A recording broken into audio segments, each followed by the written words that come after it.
Shalom, fam. It's your Moray, Jade Israel. Welcome to another spicy live stream. How you feeling, fam? Let me know that you are here. Pull up in the chat. Say peace. Say hi. Say shalom. Say something. Don't be scared. Don't be a stranger. Shalom to Ima Bithia. Thank you for joining us tonight. You said you're at work till 9 p.m. Always coming through, showing support to the ministry. We appreciate you, Ima Bithia. Thank you for joining us tonight. Family, we are going to cover Genesis chapter 1, verse 1. Genesis 1:1, Hebrew breakdown. Genesis 1:1 explained, Hebrew breakdown, and I will open up the panel. Last night, I didn't get the chance to open up the panel. Last night's video, I had to address an important topic. I had to address the topic of language. Now, that was for yesterday. I'm going to show and tease that video from yesterday so you can check it out. I responded to Pastor Kelly Richardson of We Woke Now, and I responded to Berean Scholar. They made some claims about biblical Hebrew, and I had to speak on it. I had to defend the truth about biblical Hebrew. Now tonight's live stream, Genesis 1:1 Hebrew, Genesis 1:1 explained, Hebrew breakdown. I'm going to break down the Hebrew, and I will open up the panel. Also, since I didn't open up the panel yesterday, if you would like to speak about yesterday's live stream, you can do so.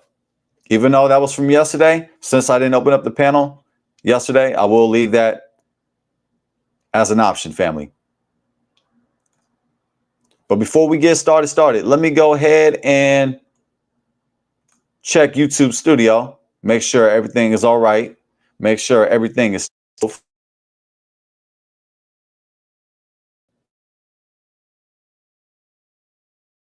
Studio says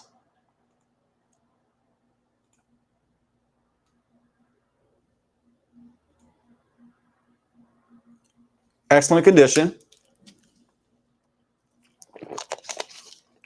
Perfect. All right. Let's get started.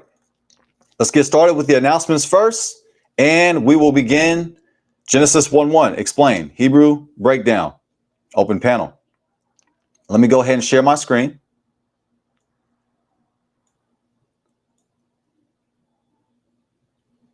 I'm going to go ahead and tease yesterday's video, shameless plug, but it's worth it, family.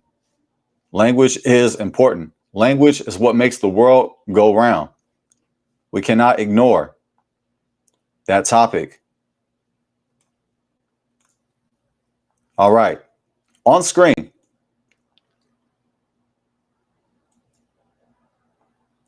From yesterday. Biblical Hebrew is not Yiddish. Response to We Woke Now and to Berean Scholar.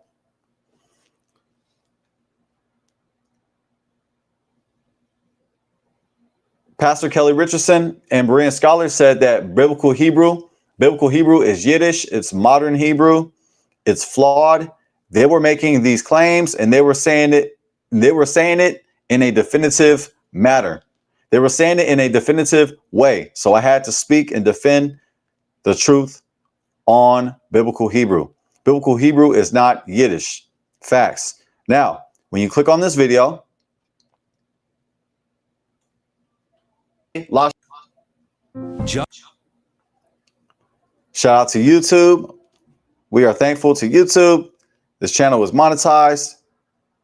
Now, when you go below this video and any video of mine, any video family, what you want to do is you want to open up the description and get those free goodies. Your favorite four-letter F word. You know what it is, F-R-E-E, free. 30 words in Paleo Hebrew, Biblical Hebrew, and English.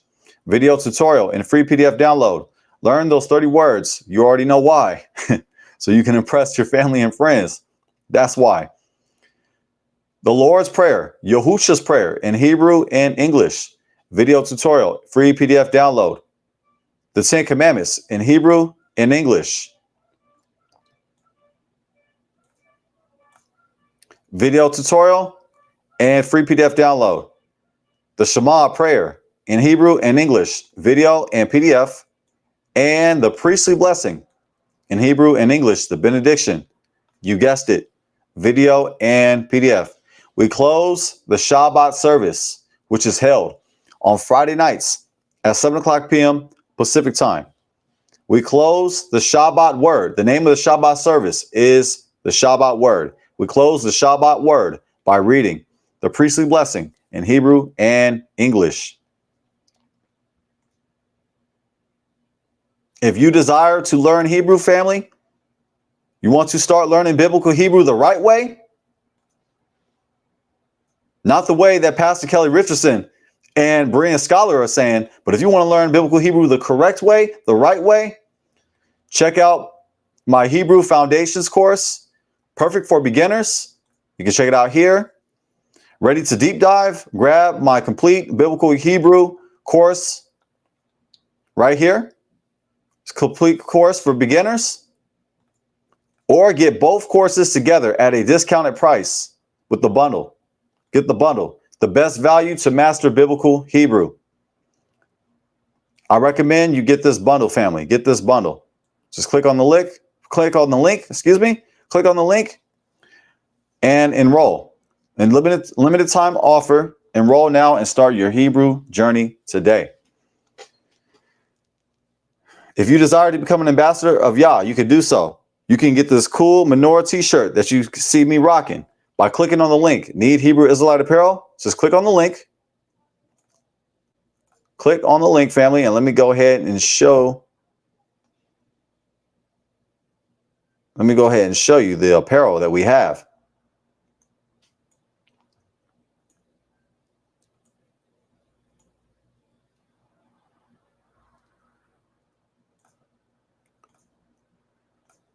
Hallelujah. Cavode. Cavode, styled in legacy. Shalom. Unlock 20% off your order. Here is a plethora of apparel from hats, beanies, do-rags, t-shirts, sweaters, long sleeves, jackets, hoodies, sweatpants, sandals, clothing for women, men, and children, clothing for regular days and feast days. Make sure you get 20% off your order. For instance, if you get a hat, a t-shirt, and some sandals, those 3 items together, you can get 20% off by clicking on this link right here. Use this link. Hallelujah. Now let's get back to the description.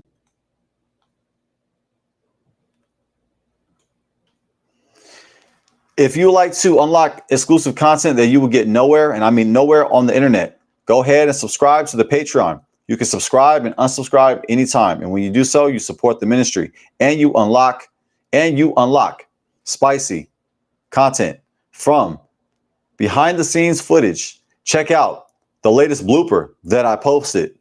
It's hilarious, family. The latest blooper that I posted is hilarious. Check it out. Laugh at my pain. Also, if you want advanced biblical teachings that I can't put on YouTube because the bumble class can't handle it, if you want that advanced teachings, you can do so by subscribing on the Patreon. Check out the Too Hot for YouTube series. I repeat, the Too Hot for YouTube series. And also, go ahead and check out those digital downloads. If you like to support the ministry, you can do so through Cash App, PayPal, Buy Me a Coffee, or the YouTube Super Chat. You can leave a tip, a donation, a tithe. Gotcha. We don't do tithes here. We just playing, family. We're just playing, unless you're gonna do it. Okay, family. I'm really not playing now. I'm really serious now. I'm really serious. We don't do tithes. I do have a job. You already know the deal. You know what it is. But we do appreciate the donations. Hallelujah. Now, I already mentioned the Shabbat word. The Shabbat word is the name of the Shabbat service we have on Friday nights at 7 o'clock p.m. Pacific time. Let me go ahead and show you, family. Just go to the posts. And when you go to the posts, you can find it right here.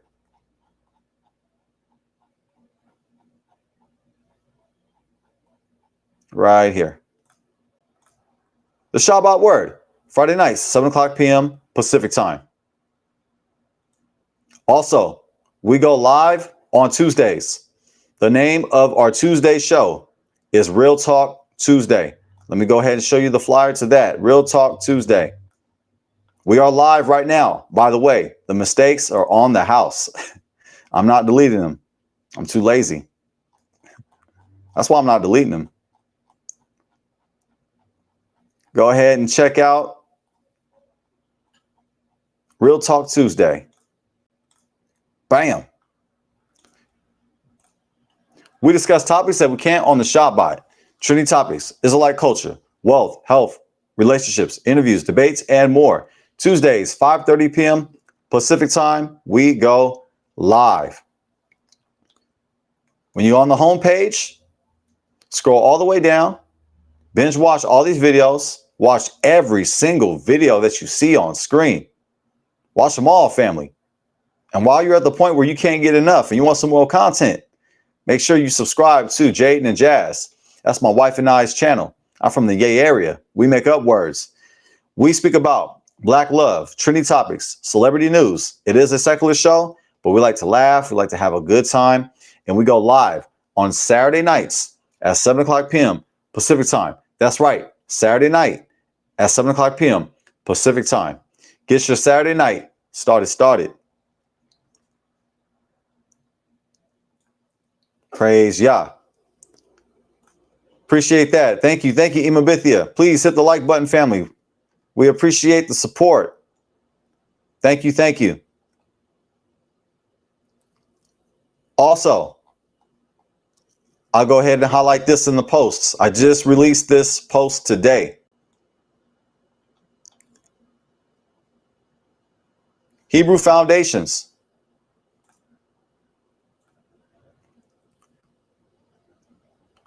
Enroll now. Limited time offer.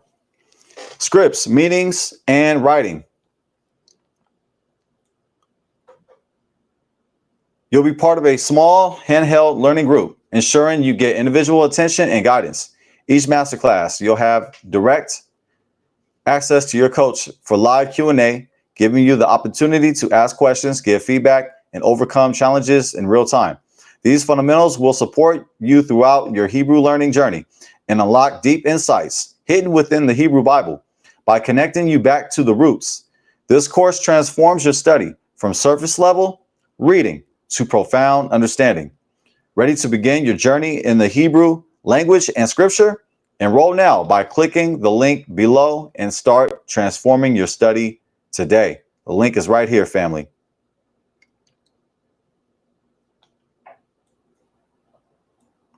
Now, you can start here, or I recommend you start with the bundle.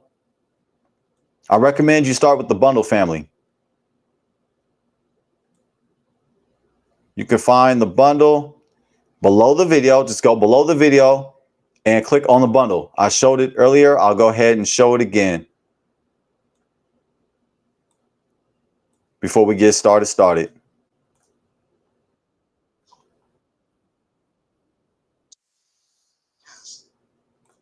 Sorry about that if you heard anything. Right here. You can find the bundle right here, for instance. Right here. You save money. You get the best value when you get the bundle. Start learning Hebrew by enrolling now. Praise Yah. And before we get started, let me go ahead and highlight the Hebrew courses one last time before we get started, family.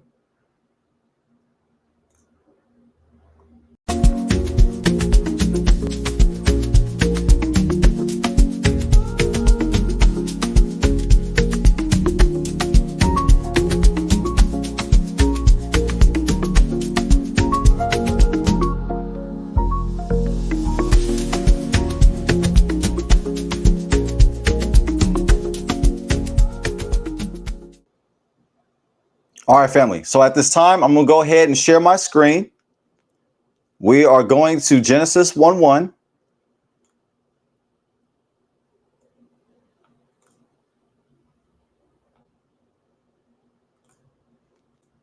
On Blue Letter Bible.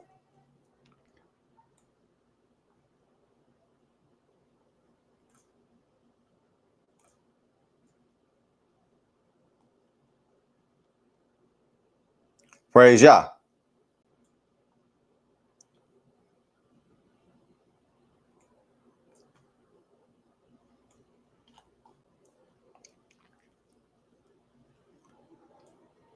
Genesis 1:1.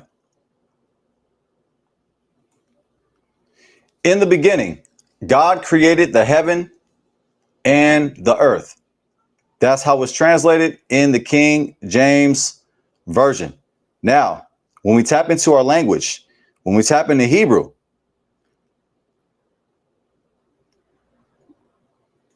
let's click on Tools and let's tap into our language right here, family. Hallelujah. Bereshit bara Elohim es hashemayim wa es haaretz. Praise Yah. It says, in the beginning, in English. In the beginning. That's what it says in the English. Now, what's fascinating?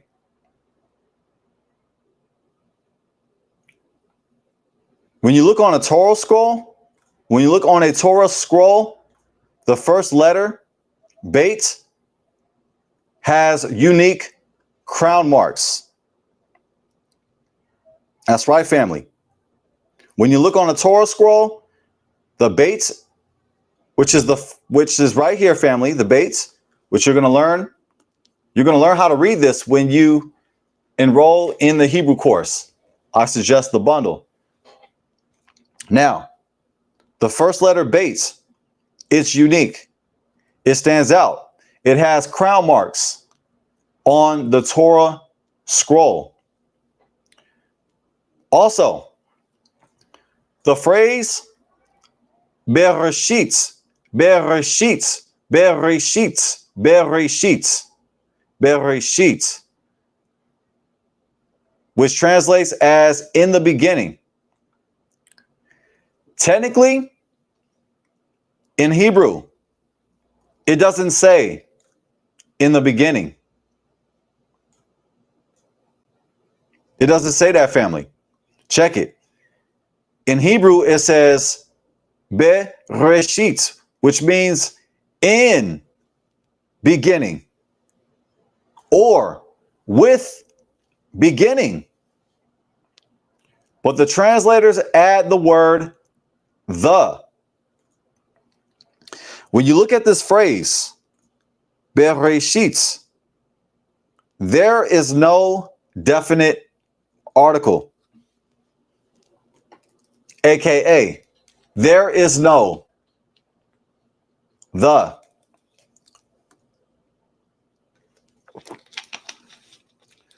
So what you trying to say, Jaden? You trying to say they messed up?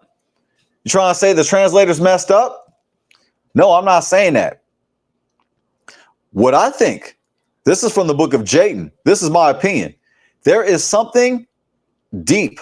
There is something profound within this phrase, Bereshit. For grammatically, it's interesting. Like I said, this translates as Bereshit, with beginning or in beginning. But the English translators add the word the. However, in Hebrew, the definite article is not here.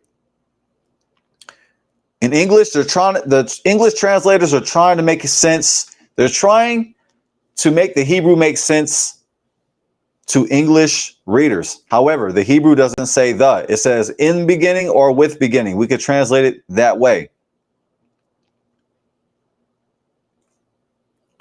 For my opinion, the phrase Bereshit, in beginning or with beginning, is esoteric. In other words, esoteric is a fancy word that I learned yesterday. Esoteric is a fancy word for saying secret. I believe this phrase, Bereshit, which is the first phrase, the first word of the Hebrew Bible. This phrase contains secret interpretations. And I will go as far to say, and I know Bruce ain't gonna like this. Bruce, you ain't gonna like it. Some of y'all ain't gonna like it, but I'm gonna say it anyway. I'm gonna say it anyway. Disclaimer, I'm gonna say it anyway. Get ready. This phrase, Bereshit, not only is it esoteric, it's also Kabbalistic. Ooh, I know some of y'all don't like that. Grammatically, it's interesting.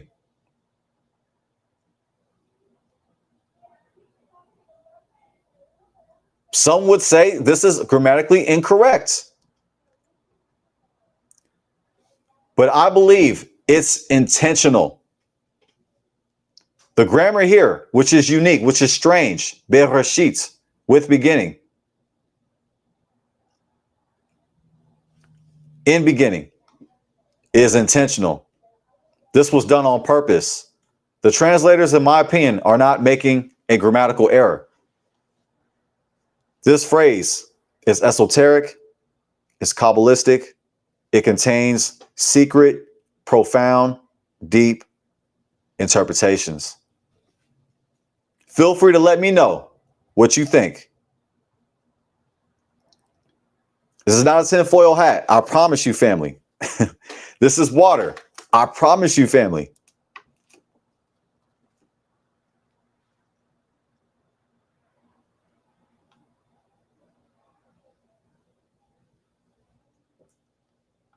Hallelujah. Let's read the first verse again in English and Hebrew. In the beginning, God created the heaven and the earth. In Hebrew, it says, Bereshit bara Elohim et hashamayim wa et haaretz. Praise Yah. So far, what we established, in beginning or with beginning. This grammar right here, the first word the first term right here, Bereshit. This is interesting. Now, the second word, bara means created. He created.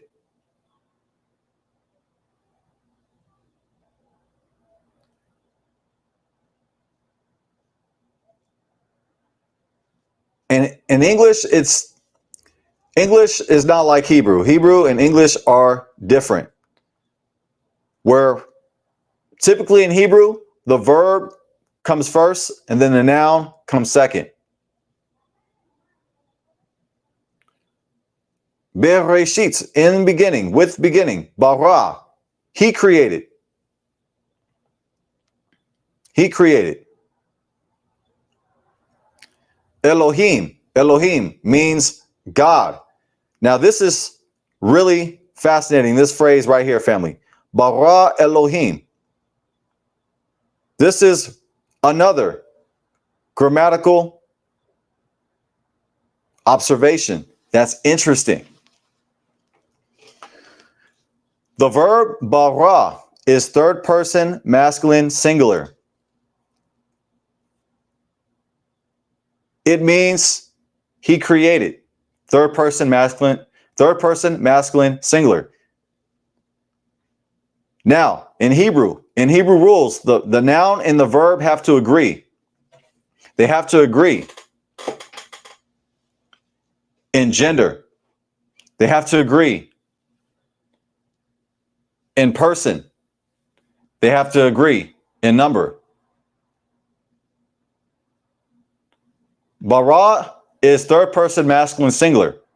However, Elohim is a masculine plural noun. Grammatically, you could say this is incorrect. This is grammatically incorrect. However, this was no accident. I don't believe this was an accident. I believe there is deep investigation to this, to the point where you hear Trinitarians try to use this as proof, as the Trinity. That's what they try to do. Bara is a verb. Bara is a verb, which means he created. So it should be bara el or bara el. God created, as in God as in singular. But this word right here, Elohim, is plural. Sometimes Elohim means gods. And technically, this word right here means gods. Elohim means gods. But we do not serve multiple gods. We serve Yah. Shema Yisrael, Yehovah Eloheinu, Yehovah Echad. Hear, O Israel, Yehovah, our power, Yehovah is one. Yehovah Echad, Yehovah is one. However, Elohim, at times throughout the Hebrew Bible, it translates as gods. But in this context, this is referring to God in a way that is a majestic plural. I'm not sure if you've heard that phrase before, but a majestic plural, where in Hebrew, you will find titles of God that are plural. For example, Adonai. Adonai means lords. It means lords. Elohim means gods. It means gods. We do not worship multiple gods. In Hebrew, you have the majestic plural, which gives emphasis on the greatness of Yah. This verse, Elohim, emphasizes the greatness of Yehovah. That's why it's plural. A majestic plural.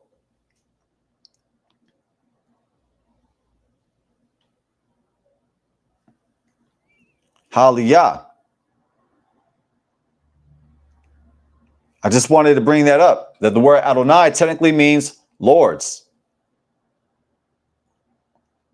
But Adonai, referring to Elohim, we are not saying Elohim is multiple gods. No, we are giving greatness. We are glorifying. We are appreciating. We are emphasizing the greatness of Elohim when we use plural terms for the greatness of Yah.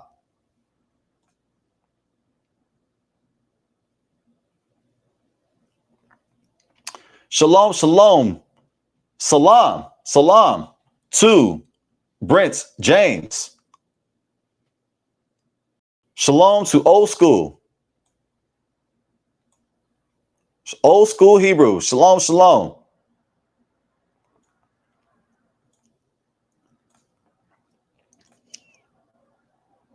So far, what we have here, family. Bereshit, with or at beginning, which this is a strange term. This is grammatically interesting. There's something deep here, family. There's something deep here. Bara, he created. Elohim. This is interesting grammar once again. But I believe this is done intentionally. This was no accident. Grammatically speaking, it should be bara el. You can say that. But here is bara Elohim.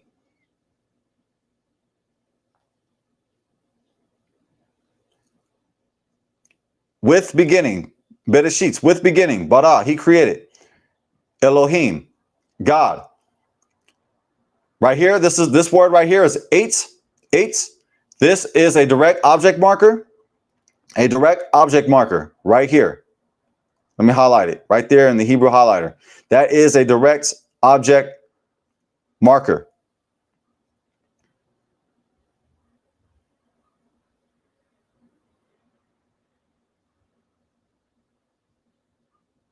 Now, you hear this phrase right here, this word, which is the aleph and the tau. You hear claims from Christians and from Hebrew Israelites. They say the aleph, tau, right here and right here. They say this refers to Jesus. And if you're a Hebrew Israelite, this refers to Yahusha, Yehoshua, Yeshua, Yahawashai. Have you heard that claim before? Have you ever heard anybody say that Jesus is in Genesis 1:1? Have you heard that claim? And what they say is that Jesus is the Aleph Tau. And they quote the Alpha and Omega. Now, if you'd like to hear my interpretation on that, I did a Patreon video. on that. So if you'd like to hear my analysis, go down below in the description and check out that video in the Patreon.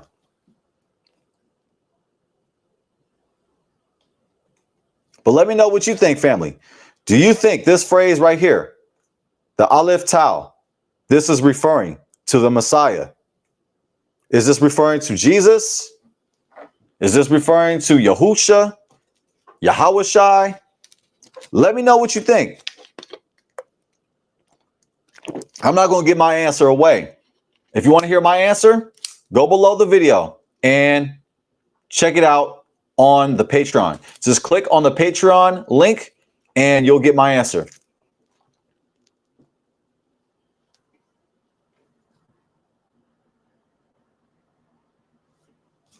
You said, I heard Jesus was the word with God. Yes, Brent James. You are referring to John chapter 1. John chapter 1 is what you're referring to.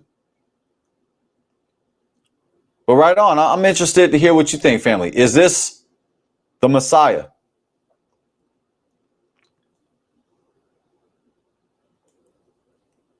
Now, the next word, Hashemayim, right here, which is heaven. They say heaven, but technically in Hebrew, it's the heavens. The heavens. The heavens. The King James translators got it wrong. Respectfully, the King James has mistakes.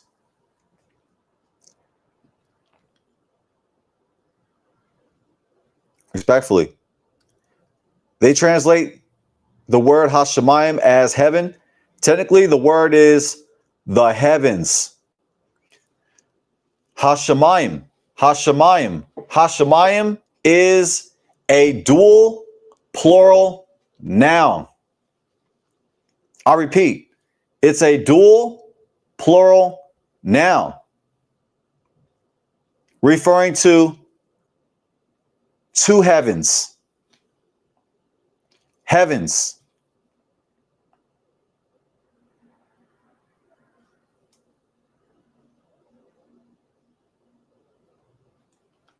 And if you don't believe me, we go to Bibles. Even the NJKV, they write heavens.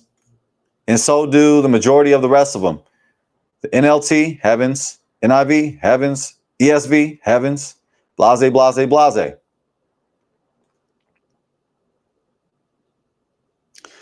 Shalom, shalom to double T, the Hebrew. That's my brother right there. That's right. Heavens. We got a witness. Heavens, family.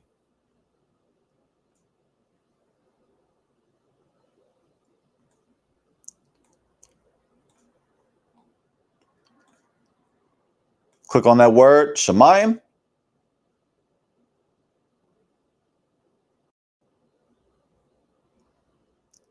Right here, Strong's definition, dual of an unused singular. Shema, Shameh, excuse me, Shameh. It's a dual plural.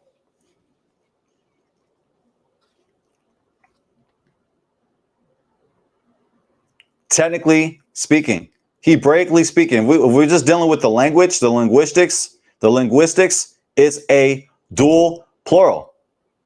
Just like the word Mitzrayim, Mitzrayim, Mitzrayim. Mitzrayim is a dual plural, which translates as Egypt, which I find fascinating because in Egypt, you have Upper Egypt and you have Lower Egypt. I'm just saying though, is that why Egypt in Hebrew is called Mitzrayim? Because of Upper Egypt and Lower Egypt? I don't know. I'm just throwing that out there. I'm just saying. So this is a dual plural, linguistically speaking. Let's go back. I'll go back and read the definition right here. Outline of biblical usage. Heaven, heavens, sky, visible heavens, sky, as abode of the stars, as the visible universe, the sky, atmosphere, etc. Heaven, as the abode of Elohim. All right, so far what we have established.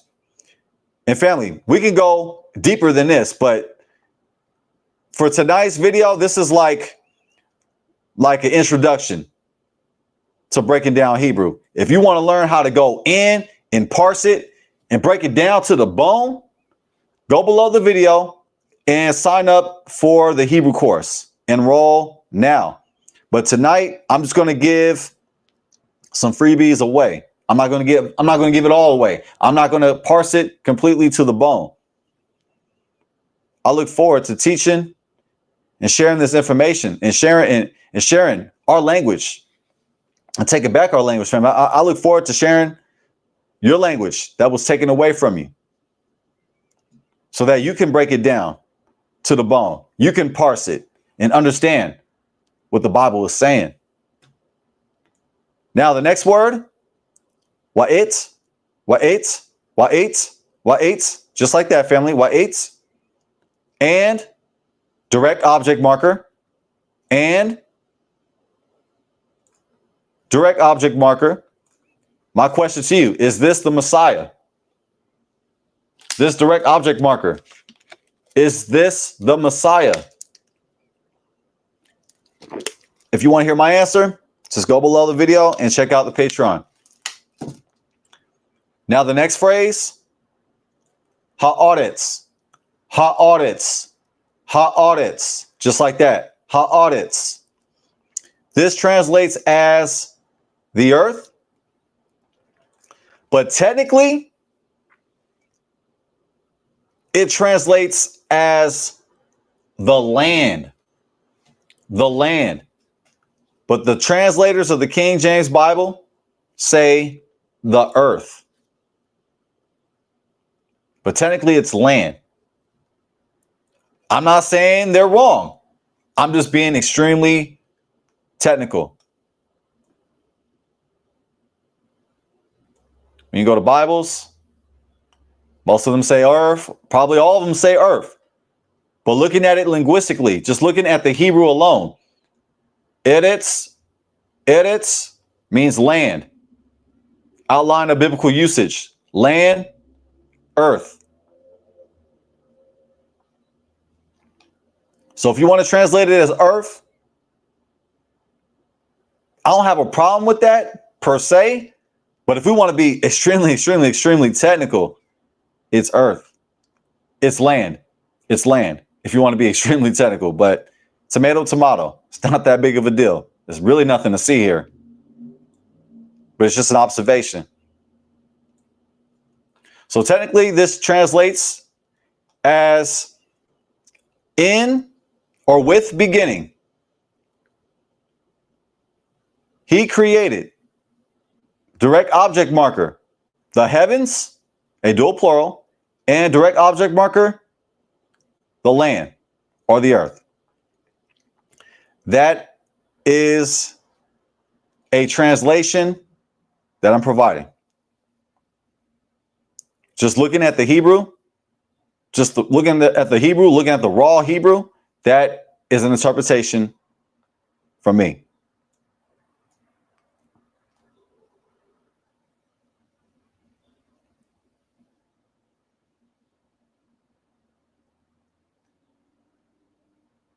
And I'm curious to hear your interpretation on this phrase right here. Hashemayim, the heavens, being a dual plural. What do you think this means? I'm open to hear different interpretations. I'm not a moray that says you have to believe everything I say. Family, let's learn to think for ourselves. Let's learn to study for ourselves.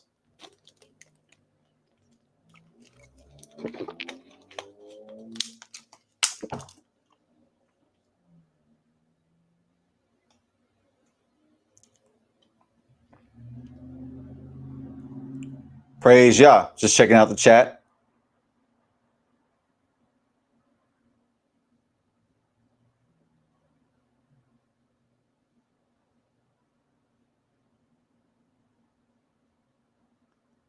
All glory.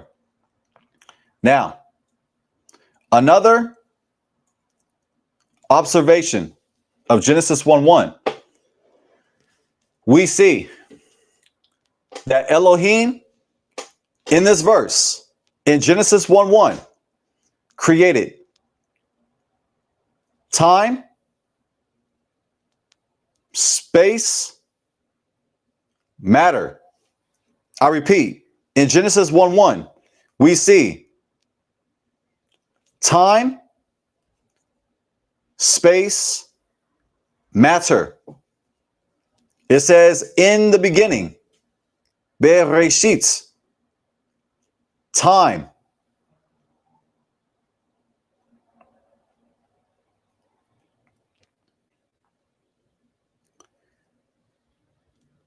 Space, Hashemayim,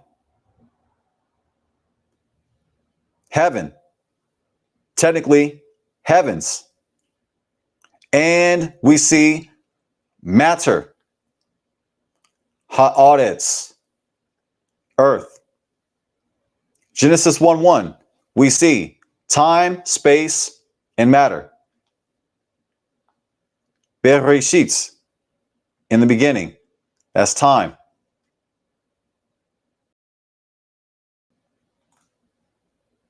Hashemayim,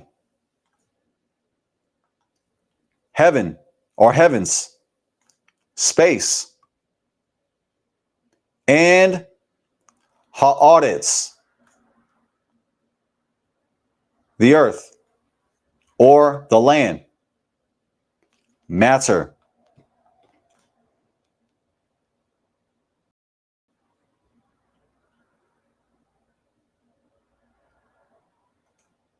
That's right. That's right. Double T the Hebrew. That's right. Heavens is Shemaim. Shemaim. Shemaim is heavens. That's correct. That's correct.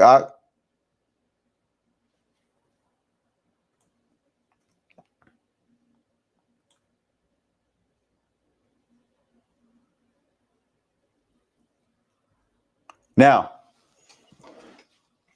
in Genesis 1:1, there is no mention of the Trinity. I know that a lot of Christians and even some Hebrew Israelites will try to use Genesis 1:1 to prove the Trinity. However, according to the Hebrew, the Trinity is not there.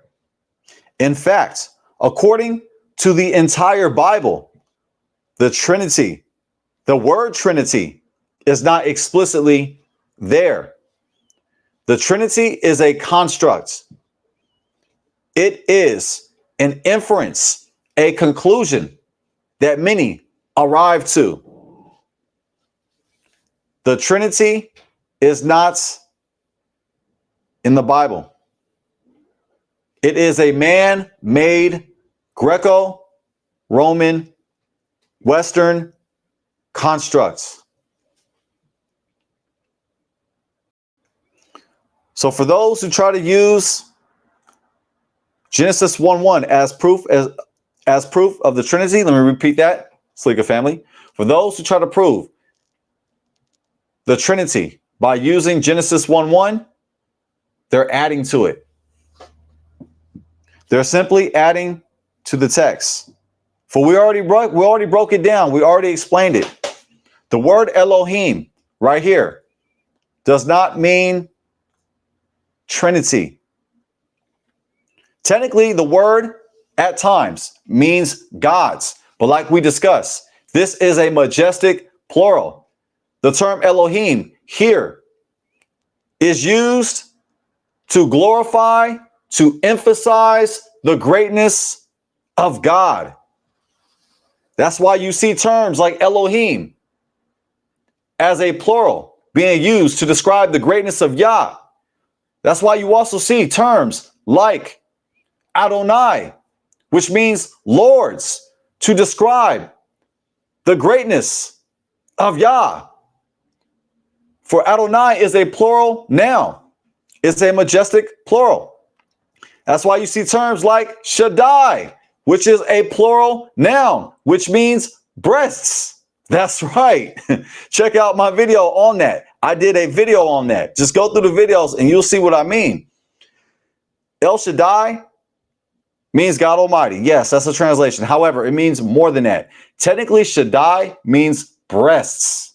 That's right. Referring to breasts. That's right. That's what it means. But you have to understand the symbolism. For the mother feeds the infant, the child, the baby, nourishment.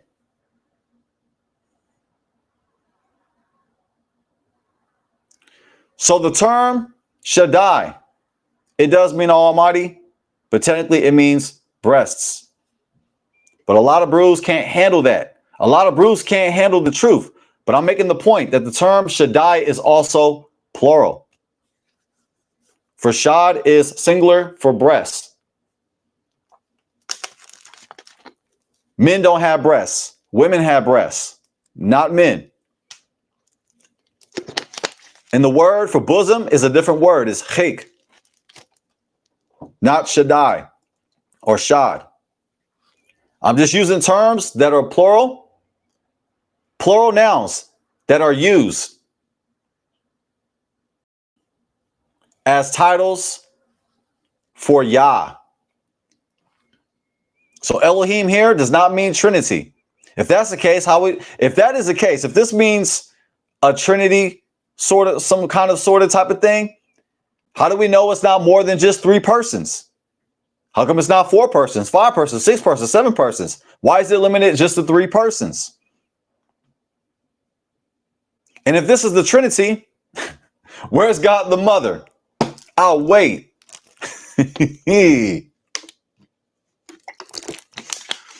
You mean to tell me you got God the Father, God the Son, God the Holy Spirit, 2 males and a bird? Where the mother at? What's a family without a mother? We all come from the mother. We all come from the mother. Christians, Trinitarians, where the mama at? Okay, we see we see the daddy, we see the son, and we see a bird. 2 dudes and a bird. This is crazy, family. I used to actually believe this too. I used to believe this. But if you believe this, hey, do what you do. Do what you do. Do what you do, bruh. You can believe in whatever you want to believe in, but don't force that doctrine upon me, because Genesis 1:1 don't say nothing about no Trinity. It uses the word Elohim as a majestic plural, a plural noun for the greatness of El, the greatness of God. So there's no proof of no Trinity.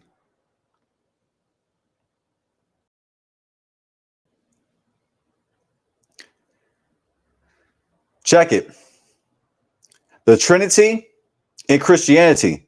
The Trinity in Christianity developed later. Later.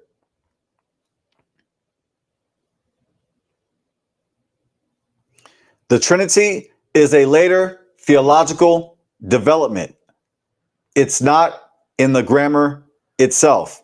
It's not in the grammar of Genesis 1:1.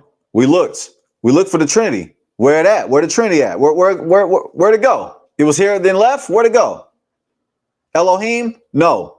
Trinity is not Elohim. Let's not conflate the word Trinity with Elohim.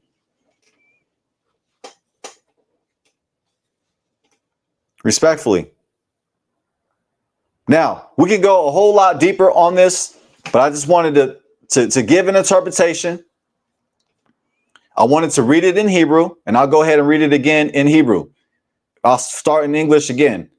In the beginning, God created the heaven and the earth. In Hebrew, it says, Bereshit bara Elohim et hashamayim wa et haaretz. Praise Yah. With or in beginning, He created Elohim, or God. Direct object marker, the heavens, dual plural, and direct object marker, the land or the earth. Praise Yah.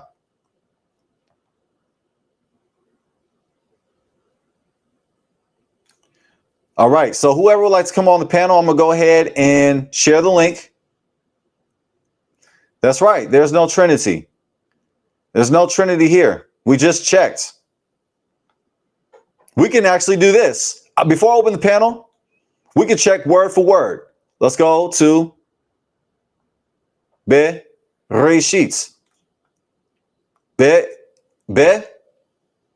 is a preposition right here. Preposition be.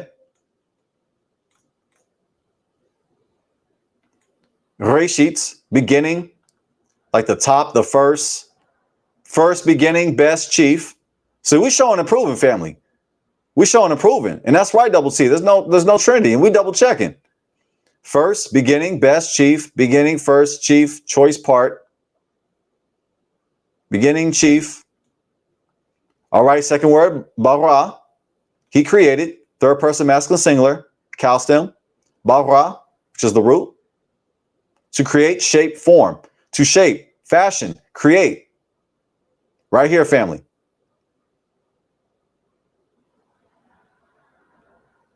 You just can't pick any of these. You got to know which one to pick.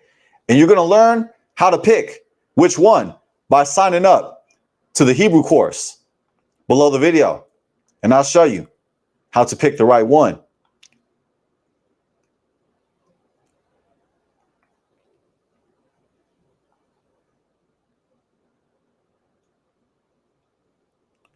Brent James, with all due respect,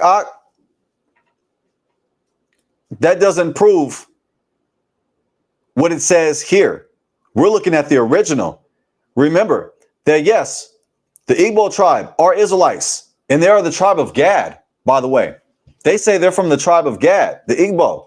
I did a whole lesson covering that when I was speaking about that. However, things change and things get mixed in. And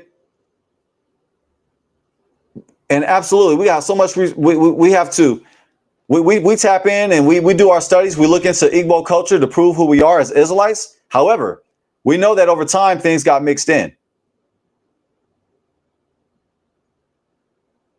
So if you're referring to Chukwu, or if you're referring to Omanana, just know, that they came later.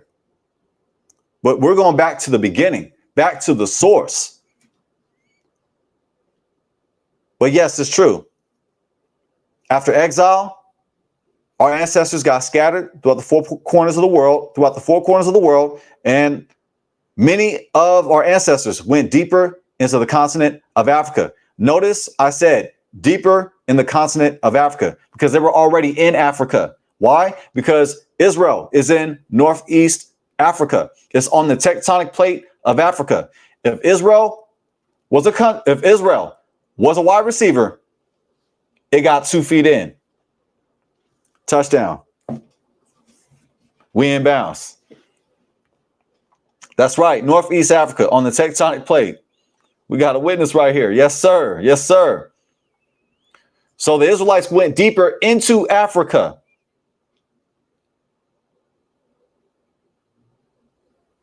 And one of the places where you find is Eastern Nigeria, where you find the Igbo. And yes, Igbo culture is filled with Hebrew customs, filled with proof.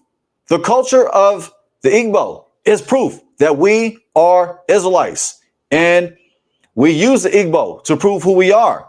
However, even with that said, we got to remember, when time goes on, when migrations happen, things change. Things get mixed in.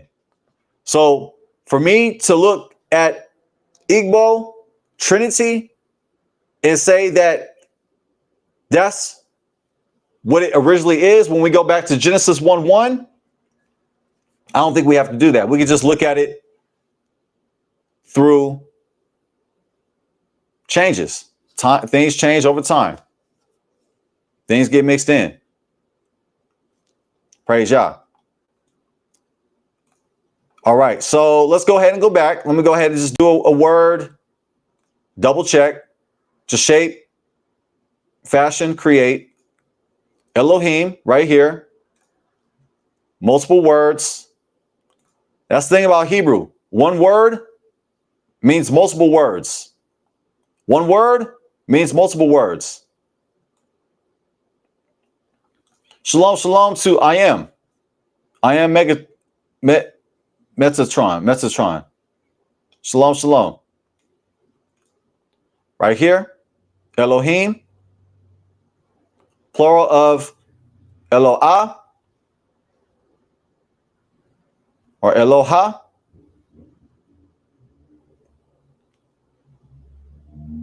Plural, rulers, judges, divine ones, angels, gods.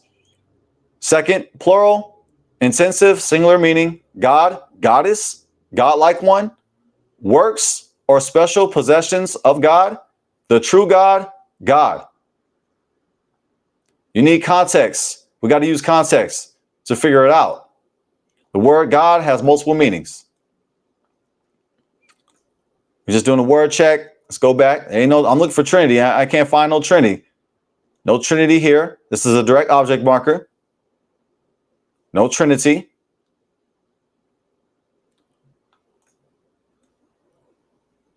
Pastor Pochop said the Trinity was in Genesis 1:1, so I'm looking. So far, I haven't found it. I think Pastor Pochop was lying. Shemayim, heavens.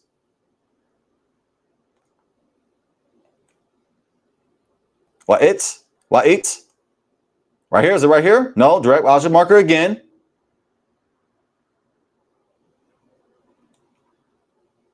Here's the Trinity. It's right here. The Trinity's right here. It's right here. Oh, I got it wrong. Oh, my bad. Land, earth, land, ground, surface, blase, blase, blase. So we did our thorough check. We checked. And like I said, family, we can go even deeper on this. But I just wanted to give some breadcrumbs, and I wanted to read it in Hebrew and just leave some clues. That way, feel free to tap into it and look at Genesis 1:1 on a deeper level. I'll give you some hints. The term Bereshit, look into that. Compare how that phrase Bereshit is used throughout the Bible and compare it to how it's used in Genesis 1:1. Also, the term bara Elohim. Bara is a singular verb that is connected to a masculine plural noun. It is interesting grammar.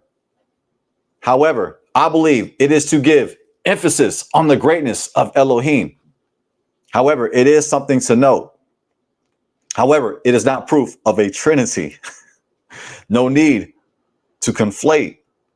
No need to conflate the later Greek, Roman, Western, man-made construct of the Trinity.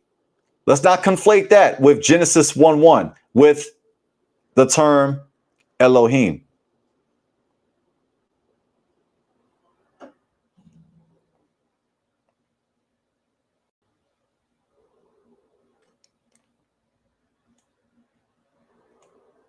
The word Shemayim means heavens. Feel free to look deeper into that as well. Heavens. Heavens. It's not heaven. It's heavens, a dual plural. All right, fam. Also find it fascinating, real quick, before I open up the panel, that the first letter of the Bible, of the Hebrew Bible, starts with the second letter of the Hebrew alphabet, which is Bates, right here. Bates. Bates. Bates is the second letter of the Hebrew Bible. The first letter is Aleph. The second letter is Bates. Don't it remind you of the phrase alphabet? For if you put Aleph and Bait together, Aleph, Bait, alphabet. Hey, don't that sound alike? That's interesting. The second letter of the Hebrew alphabet is right here. The first letter of the Hebrew Bible is the second letter of the Hebrew alphabet. And when you look at this letter, it has special crown marks, which is interesting.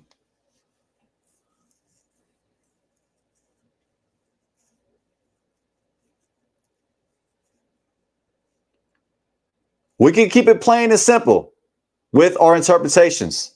However,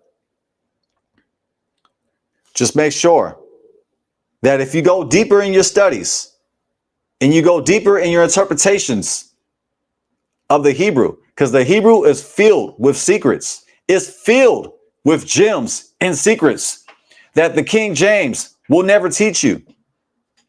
It's filled with gems. However, if you desire to go down that journey, just make sure that you're prayed up. Make sure that you continue to love the Most High with all your heart, all your soul, and with all your might before going deeper below the plain interpretations of the Hebrew Bible.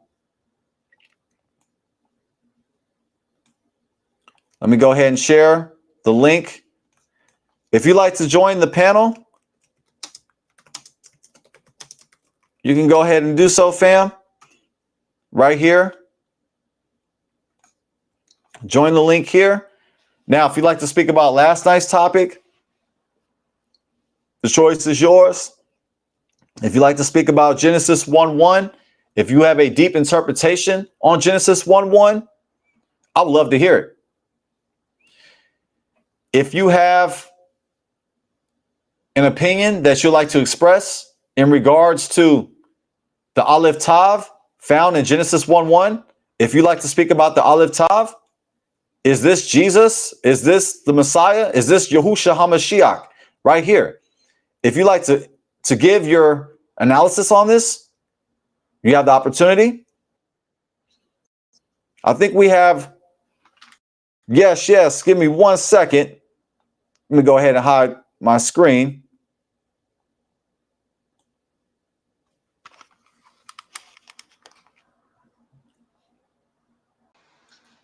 Hey, what's good, King? That's my brother right there. Salam, salam. What's up, man? I'm told, man, told. Good. I'm good, King. How about you? You know me, man. One day at a time, man. One day at a time. Yo, what's up with you, man? The Holy man, Spirit? I mean, what do you worship, Jaden? What do you worship? Do you worship Yahweh, or you worship Elohim, or do you worship gods? Which one? Because you can't see, right? With the Igbo, they are the Genesis, brother. They started it. Those are the Hebrew Israelites. They have the Torah on cap, here and here. So they know what it is, right? So now, how I look at it is though, that you got the Hebrew Israelites, then you have another sect of the Israelites, then you have another sect. These are branches that's off the same tree, fruit too. What y'all do, the deeds, fruit, yeah. What's this tree made of? Is it poison, or is the tree pure? Which one? Because you got it, because you got it to eat off this tree. You do. You got to eat off of it. That's how you get big, mentally and spiritually. So what you gonna do, man? Where's you at with this? All right, let me go ahead and interject. First, I got to say, shalom to Karima. Poet, it's great to see you. And there's my answer right here. We worship the Most High. That's my answer right here. And let me go ahead and bring on the screen. Well, he's on the screen right now, but let me introduce him. This is my brother right here, Double T, the Hebrew. What's good, King? Shalom, King. How you doing? Tove. I'm good. Good and crazy at the same time. I'm doing good and I'm doing crazy, like usual. How about yourself, man? How you doing? Yeah, blessed, man. Blessed. Woke up this morning. Any day above ground is a blessing. That's right. Now, real quick, I got to say shalom to Scottish lad. Shalom to you. Now, go ahead, Double T, the Hebrew. Go ahead and then after that, I'll pass it.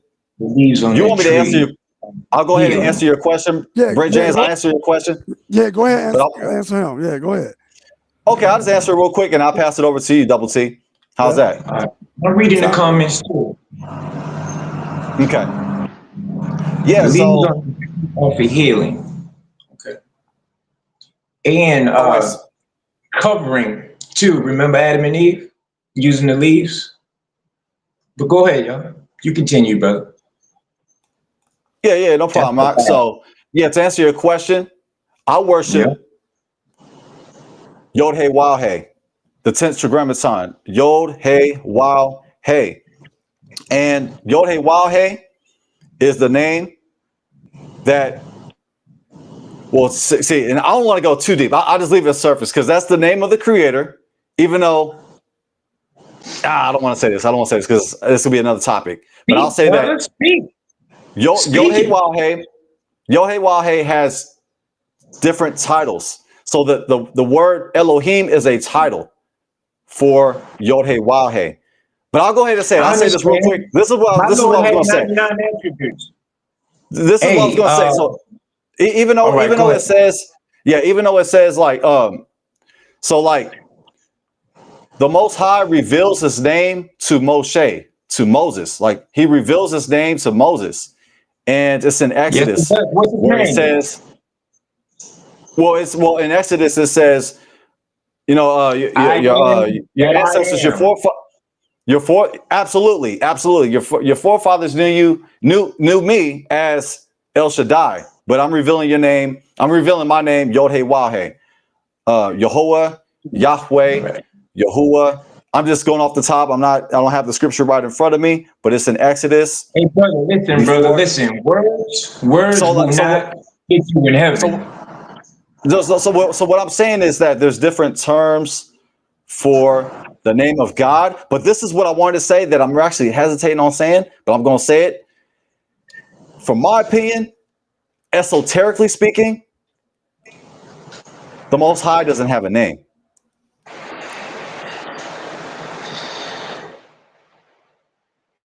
Well, why does he name himself? Why did he do that? That's what I'm saying. That's what I'm saying. This goes down a whole nother topic. But yes, he revealed his name to Moses. He revealed his name to Moses. But the reason why I'm saying that technically the Most High doesn't have a name, this is an esoteric position that I'm giving. The reason why I say that is because anytime you name something, you define something. There's no way we can define the Most High. The Most High is infinite. How can I, a finite man, define the infinite? That's why I'm saying, technically speaking, the Most High does not have a name. Because anytime you name something, you define it.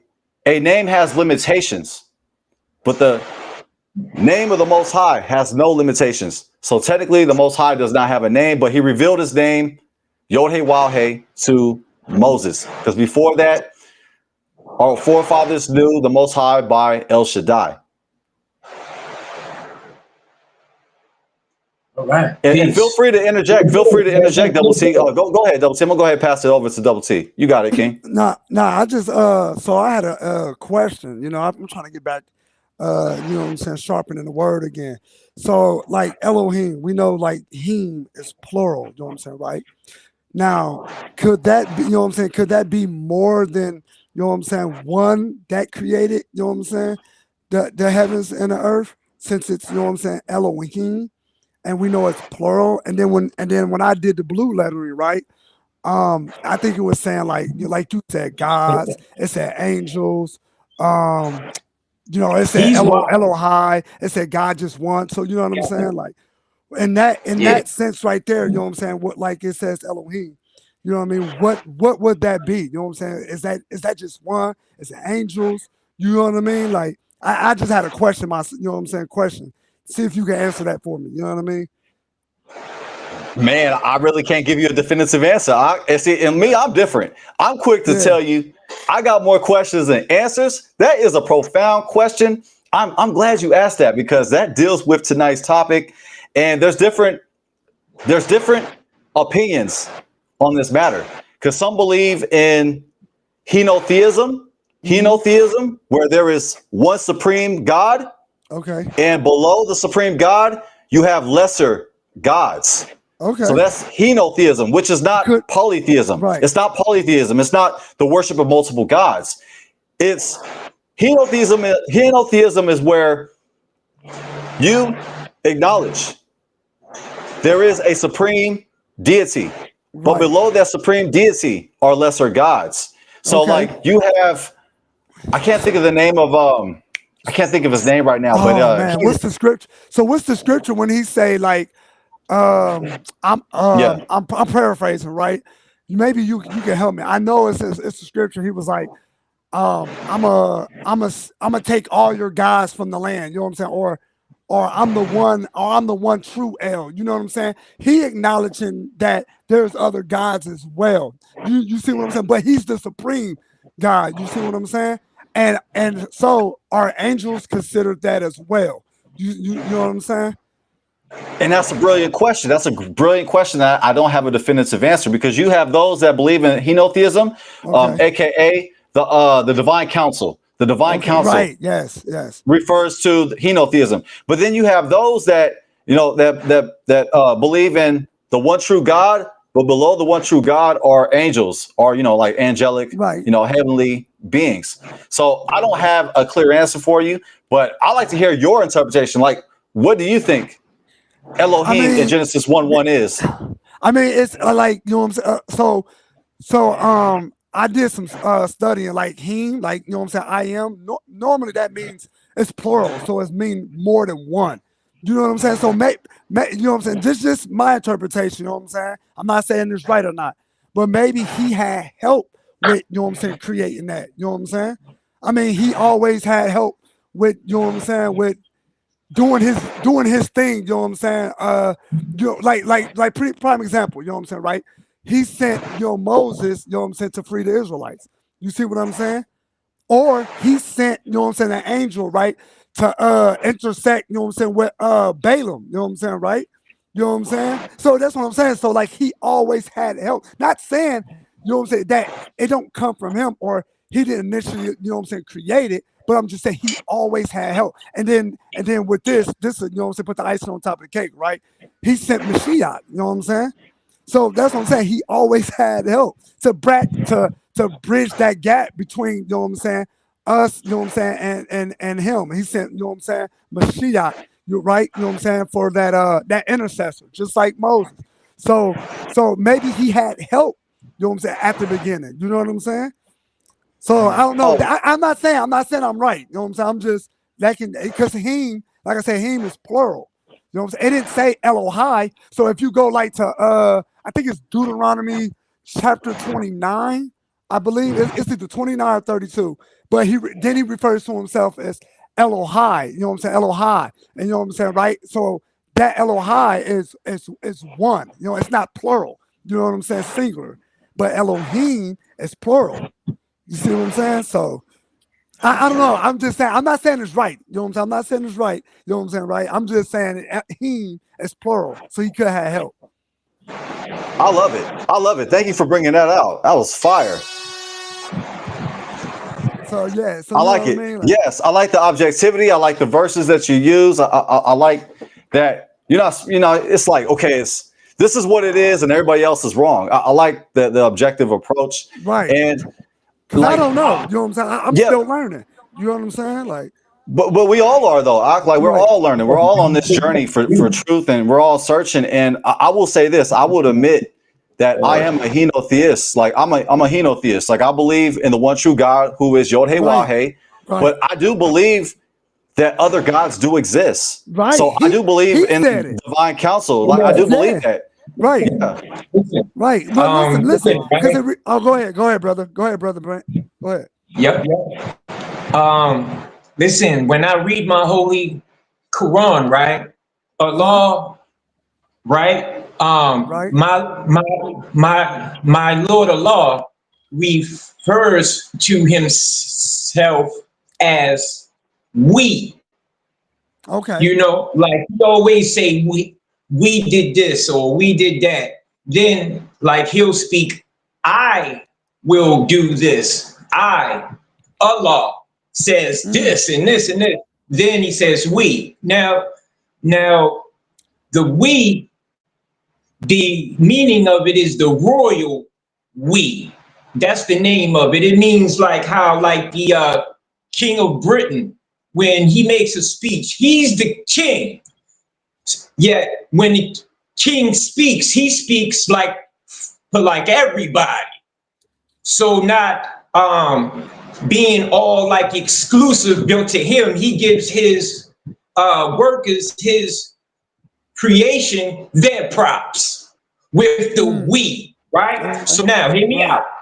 Okay, now peep this, right? Now, Iblis, he didn't want to bow down, to Adam, because Adam was made of dust. Iblis was made of fire. So Iblis, he got sent down to earth. And those who went with him were jinns, beings made of fire. You understand? Now, we give them a name, they're called gods.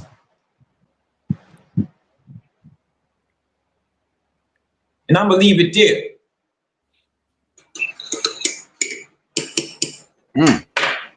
All right. A double T, you like to go? Yeah. So, before he went, I was saying about like pretty much like he said, so we believe in like gods, right? There's more than one, gods. But like he said in Psalms 82, right, that I say you are Elohim, all of you are the sons of the Most High, but as men you die, right? So he acknowledging that there are two, like you were saying, other gods, but we know that Yahuwah is the ultimate, the ultimate one true El. You know what I mean? So in a sense, like you said, we do believe that there's, that there's other gods. And listen, Ryan, the host that's in the heavens, that's with my Lord, right? They are angels made of light, not flame. They radiate light, light upon light. And they have the host. And my book told me that my Lord decorated. Well, that was my fault. I lost my phone for a minute. Hold on for a second. My Lord revealed to me that he made the lower heavens with stars. So when we look up and look at those stars up there, that's the lowest heaven. Now this heaven goes all the way out to beyond the black hole. That's of our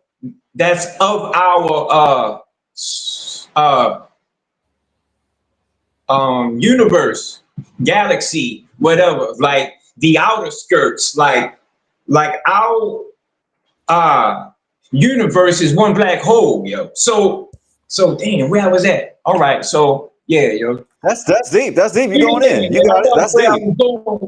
Yeah, it's all good, man. I got lost where I was going with it. Yeah, light upon light was the angels, and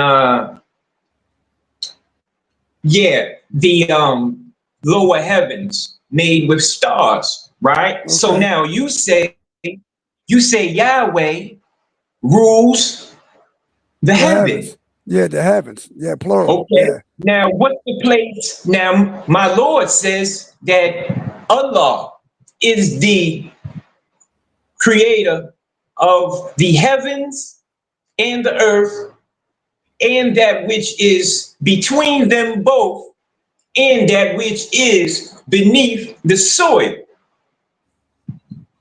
You can't beat that, brother. And he rules heavens.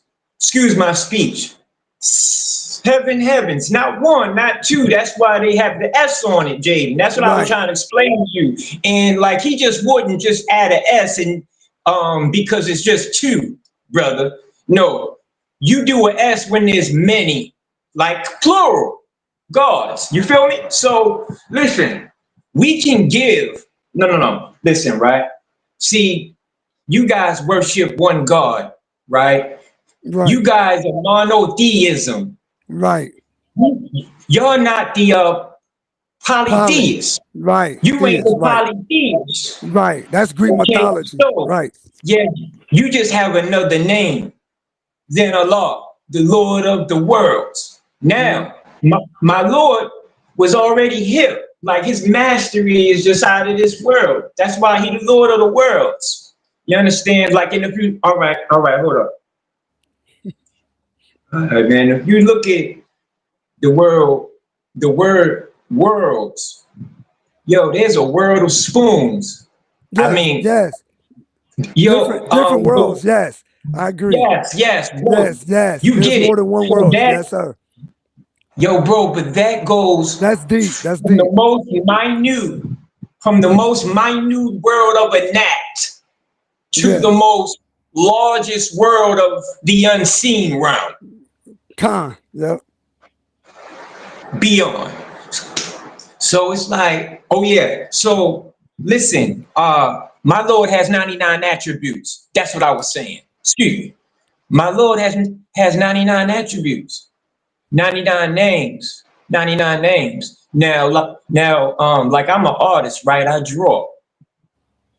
And I had written out the name Yahweh, just like your name right here at the bottom, Yahweh all. Look at that. Look how my Lord speak to me. A-L-L. Yo, just look in the comments. Peep it. A-L-L. All you need is an A-H on that. Now, here's what I did as an artist. I put the Y-H-W-H, 4 letters.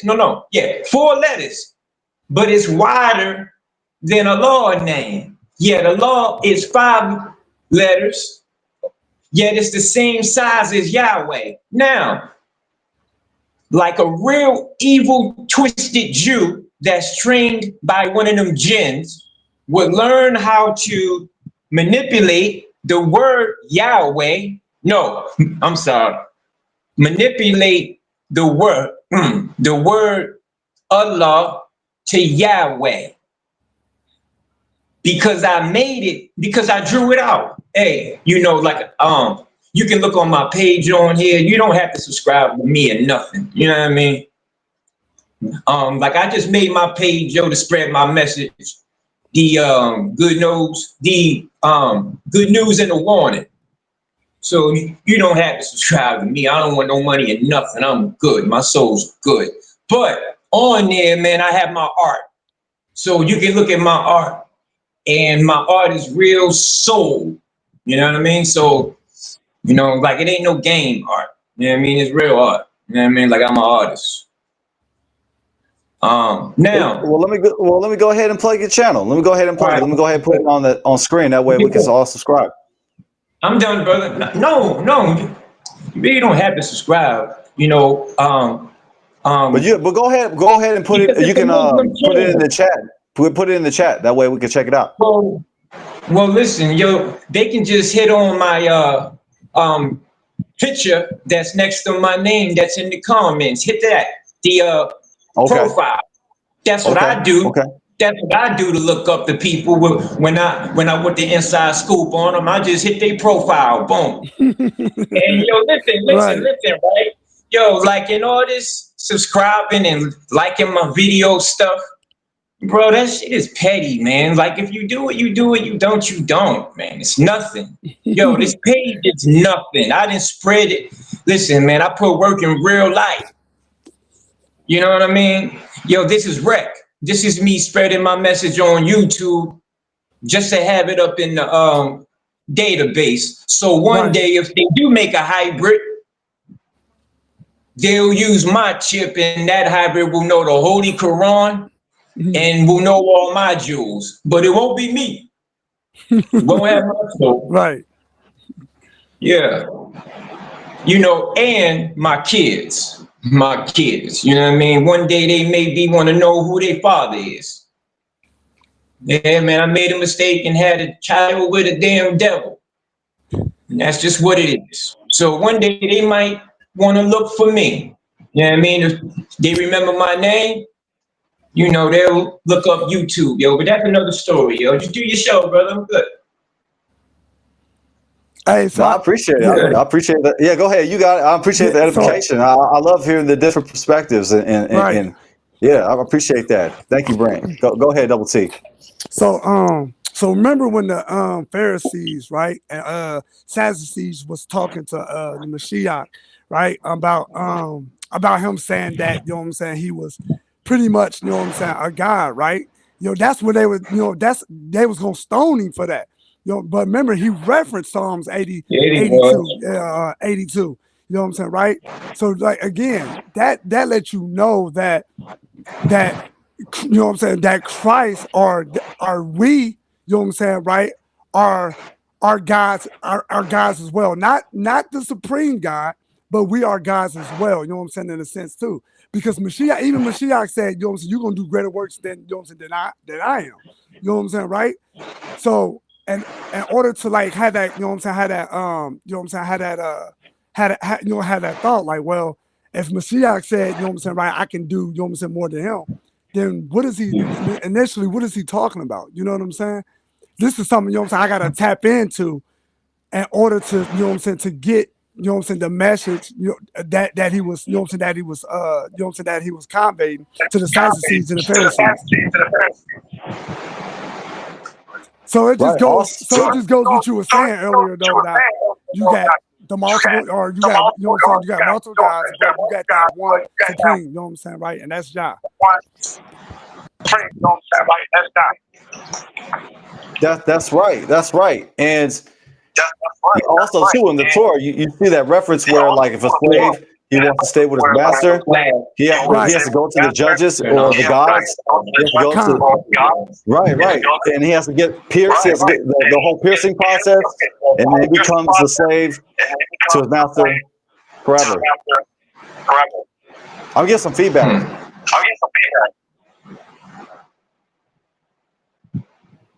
I wonder where the feedback's coming from. I think that's better now. But yeah, there's that reference where like if a slave wants to be with his master and serve him, I still hear some feedback. Yeah, it's an echo. I muted my mic, but it wasn't me. Yeah, I hear echo too. Hey, Jaden. Hey, Yes, sir. Jaden. Yeah. Hey, do you love Jesus, bro, or what? Well, see, I'm gonna be real technical. Fam. I don't know where that echo is coming from. You always I don't know where that Hey, echo's try coming to from. mute your mic, Brent, real quick. mute it. Yeah. I'm gonna mute mine too, because it's an echo. Yeah, right. For real. Yeah, like after we speak, just mute after we speak. We just do it that way. All right. Oh, that's good. That's okay. Perfect. That's good. So I'm gonna be technical. So people refer to the Messiah as Jesus, but according to my research, Jesus never existed. Jesus is an egregore. I repeat, Jesus is an egregore. He's something that is made up. We made up Jesus.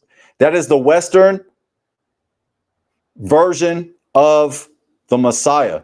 It's a Greek Western version of the true Messiah. But the idea of Jesus is an egregore. It's made up. But I do believe in the Messiah. I believe the Messiah existed. I believe he lived. His name was Yahusha, Yehoshua, Yeshua.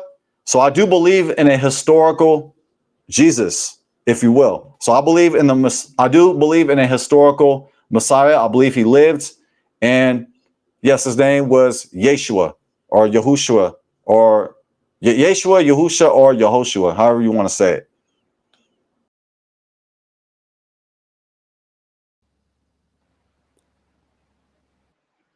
Okay. Okay. Yeah. So you do, yet no, you don't. You think it's made up, yet you do.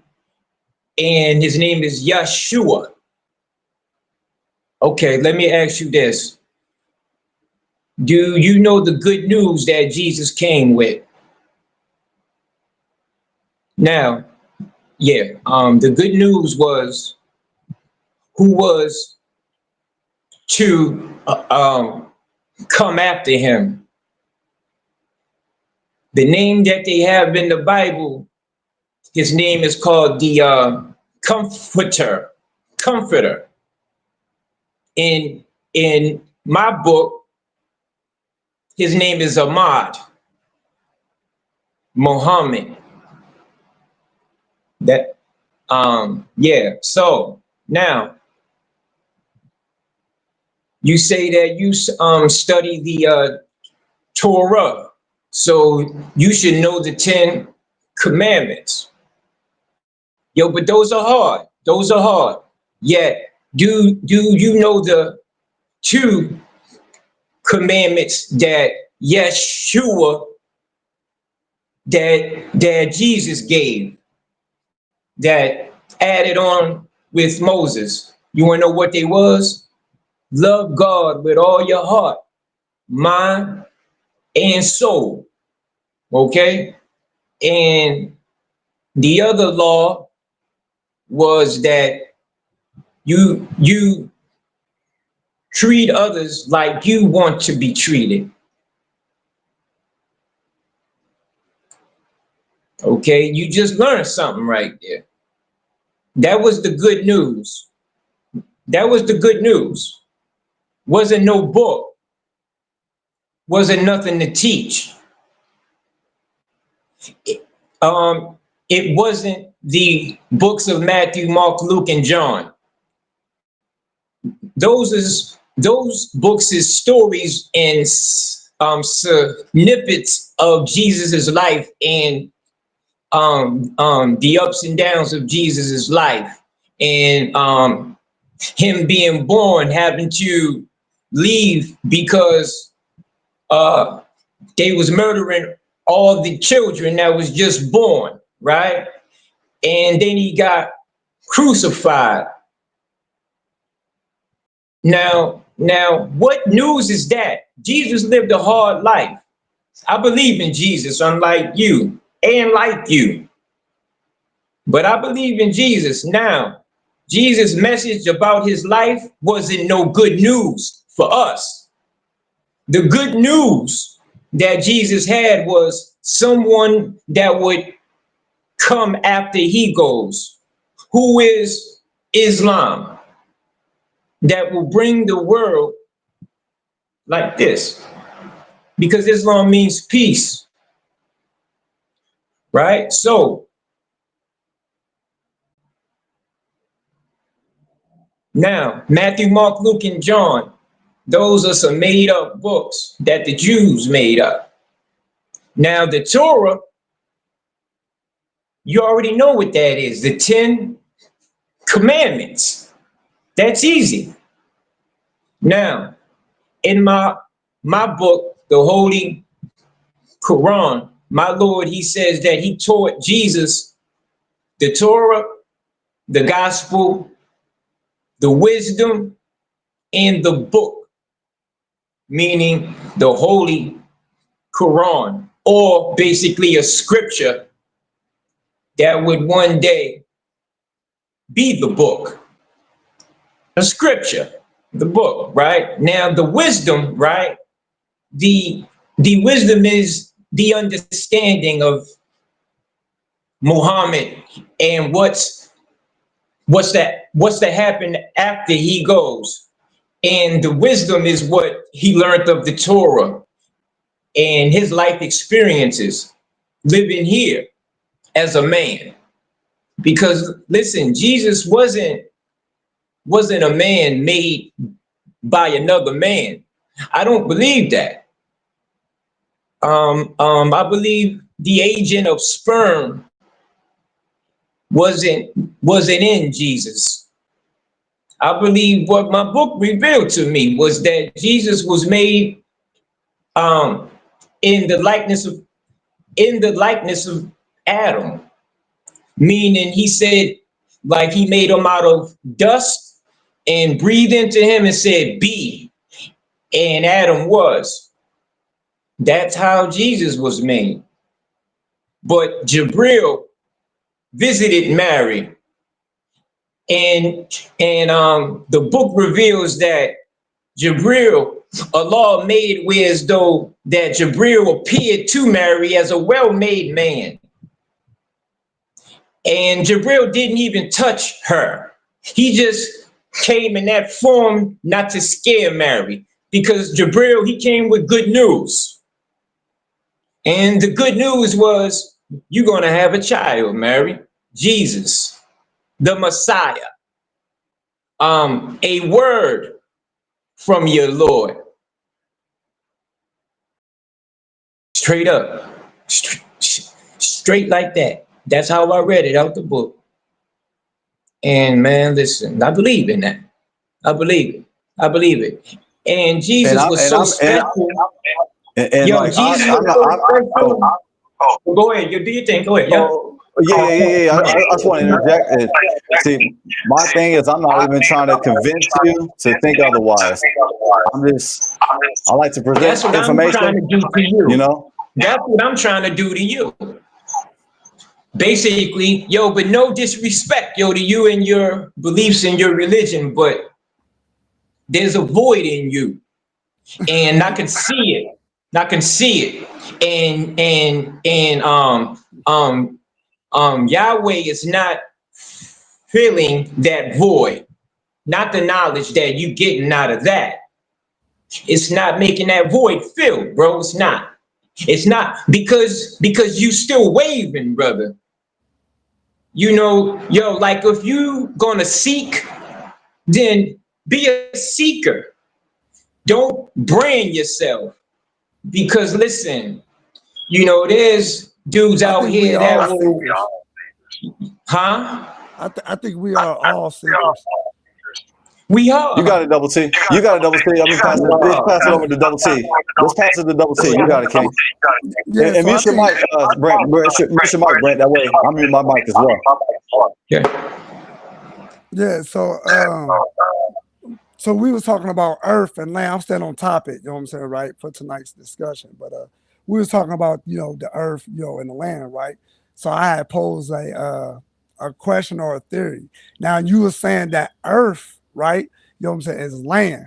So I'm reading Genesis 7 when Noah, right, when he told Noah, you know what I'm saying, to get on the boat, right, and he was going, you know what I'm saying, pretty much had this flood, you know what I'm saying, he's going to flood the earth, right?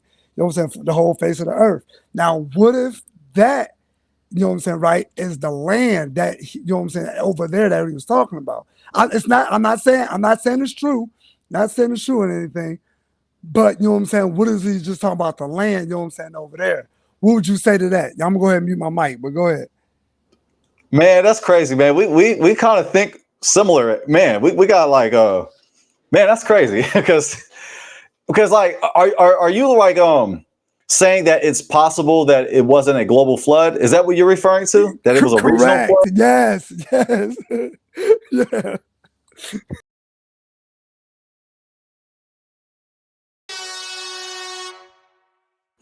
Hey, I go back and forth with that, Double T. I don't know. Me either. I don't either. I fight myself with it. No, man. Because sometimes I'm like, I bump into stuff. I see some stuff.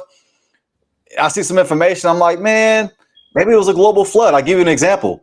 Okay. Dogon people, the Dogon of Africa, they have there's an artifact in where is it? It's the Metropolitan Museum.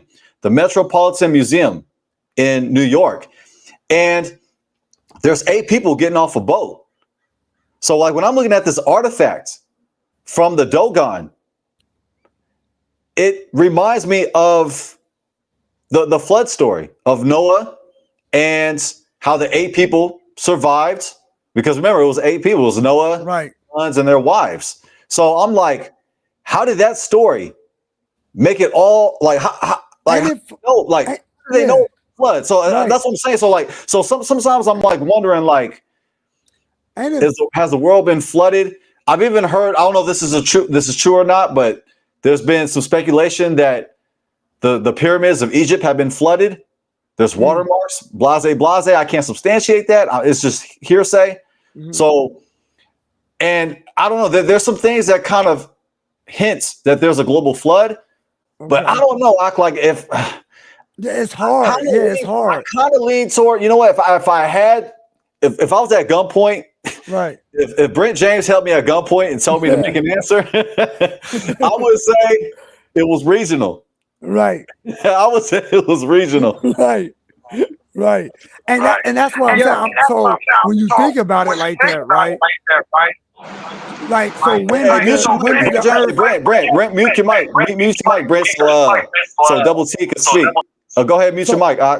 So when you think about it like that, right? As far as regional. So I think about, okay, then how did, you know what I'm saying, right? Like people, you know what I'm saying, I guess kind of migrate to these different, you know what I'm saying, these different, continents, right?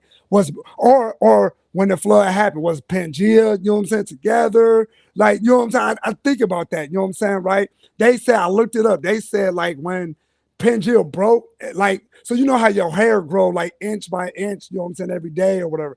That's how they said it was. But you would think if people was on these, continents, right, these lands, they would feel it, breaking apart. You know what I'm saying? So it's like, I like you said, I don't know. I've been fighting with myself, you know what I'm saying, ever since, the brother Devon, you know what I'm saying, actually spoke on this, you know what I'm saying, a while back. And I started doing some research. I was like, man, he owned to something. What if it was just a regional flood? You know what I'm saying? Like, but then it said that, but then the text says, you know what I'm saying, the whole earth, you know what I'm saying, right? Killing off, man and beast. So, and then they had to repopulate, you know what I'm saying, right, the earth. But look, check this out. This just dawned on me. So, Japhet, Ham and Shem, they only populated really the regions over here, though. You know what I'm saying? So it's like, like they went to the region. Remember, he gave Shem the middle right here, according to Jubilees. He gave Ham the south, and then pretty much Japhet he gave north.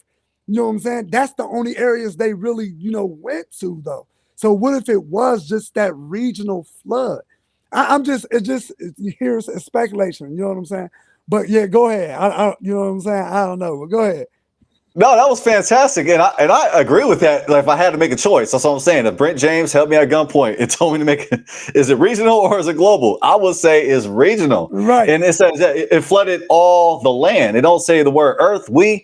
That's kind of a linguistic gloss to say, but it's okay. It's a good educated guess to say that. Yeah, it's not a salvation issue. Earth. No. Right. But that's a great point. Just like the three sons of Noah, like they only populated a certain area, right. And this is brilliant. That's brilliant, and that's what I'm saying. Like, see, that's not something I would teach on. You feel me? Because it's up to speculation. Like I'm here to learn. I'll change my position. Like if I lean towards me too. more global, then I'll go back to more global. But right now, I'm leaning more towards regional. Con. Yeah. But you got to bring James.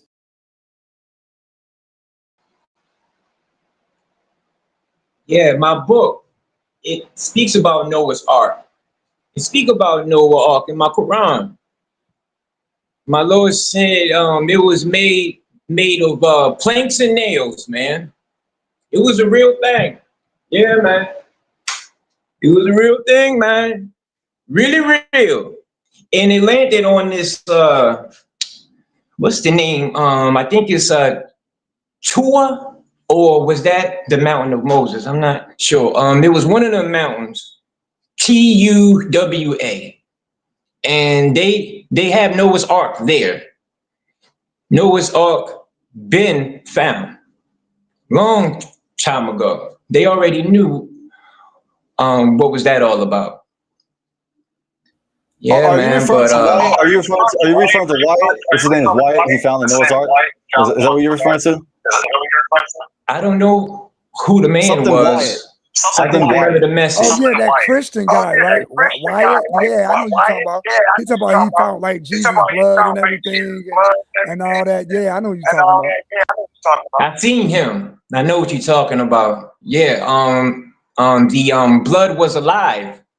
Yeah, still. That's what he said. The blood was alive. Yeah, man, it was still alive. and yo, this was what? Shit. Oh, hold on, excuse me. What was about Yeah, about 1,000 years yeah, ago, about Jesus yeah, was close here. to two. Yeah, 2,000. about 2 or 3. That's what he 2,000. said. You feel Now me? there's no definitive Yo, proof, that's some but that's good what he that don't said. die. Okay.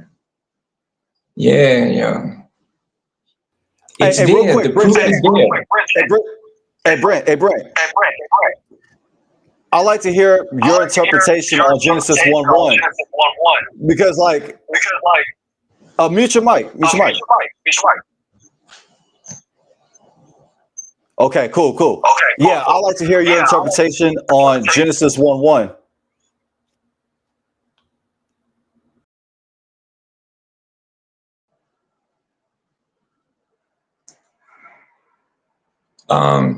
I don't know. Well, Genesis 1:1, but I remember that's the creation of the heavens and the earth. My Lord speaks about that too in the Quran. He says that the heavens and the earth was made in 6 periods of time. Con. 6. He said the heavens and the earth was 2, and the other heavens was like 4, 6 periods. Nobody really know what that word means. 6. Well, they know what 6 means, but like periods, like how long is a period? They, like, I've heard like an epoch, man. That's like a million years, a millennia, Yeah, like or 1,000 whatever the years. name is called. Yeah.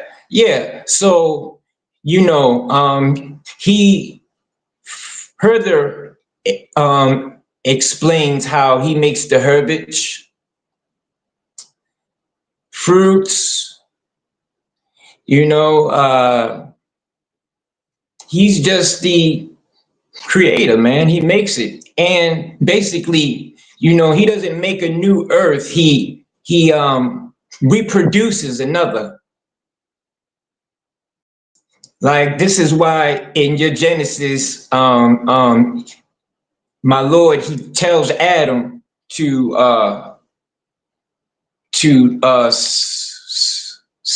help subdue the earth and multiply. Okay, so Adam was on. Hey, let me let y'all know about Adam. Adam started off up in heaven, man. Then he fell. Like, he literally fell to earth, my boy. Literally. So, my Lord told him, when he rebelled and he ate, and he said, you're going to have to sweat off your brow. You're going to have to till the earth, work. And, and basically you're going to have to work with your hands now.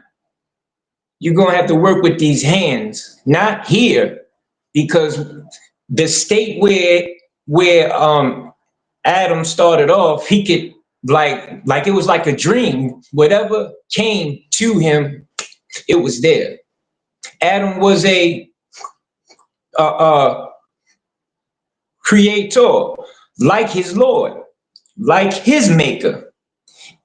And listen to this. My book reveals to me also that Adam was a Muslim. Adam was a Muslim. Abraham was a Muslim. Abraham, Noah, Adam. Adam, Noah, Abraham, Jacob, Moses, Jesus, Muhammad. All of them Muslims. All of them black too. Black men. Just like now. And They what they definitely did are then, black. what they did then, they doing now. This is why that's why they made the FBI, because Hoover wanted to always have his eye on black youth and this young Messiah that would rise. out of among the people. See, and also in my book, Allah says this is how he make a messenger. He takes a people that's oppressed, raises up a messenger among them. They know him, raises a messenger up, and he teaches them the ways of Allah. And the messenger's duty is only to give the good news and the warning. That's it. That's it. And recite the book to you. And, you know, like I look at myself as a servant of Allah. And I think I am being made a messenger. And because hey man, I'm just giving the good news and the warning. Like, and if you look on my channel, man, like like I reread the whole Quran straight out, like on my page. You know what I mean? And like I've never heard nobody do that before. Nobody. Read it straight out. The whole book. Muhammad Ali version. Maulana Muhammad Ali. And that's what my channel is about, Islam. And it's not on no Arab tip. You know what I mean? You know, so I'm American and that's how I roll. And I'm a Westerner. I don't roll like no Middle Eastern. You know what I mean? This is how the Muslims, the first ones, looked like us. You know what I mean? Because listen, clothing, my lords make the clothing, and the clothing that's for guarding against evil, that's the best clothing that a man could have, my books say. And that's the clothing I wear. The kind that guards against evil.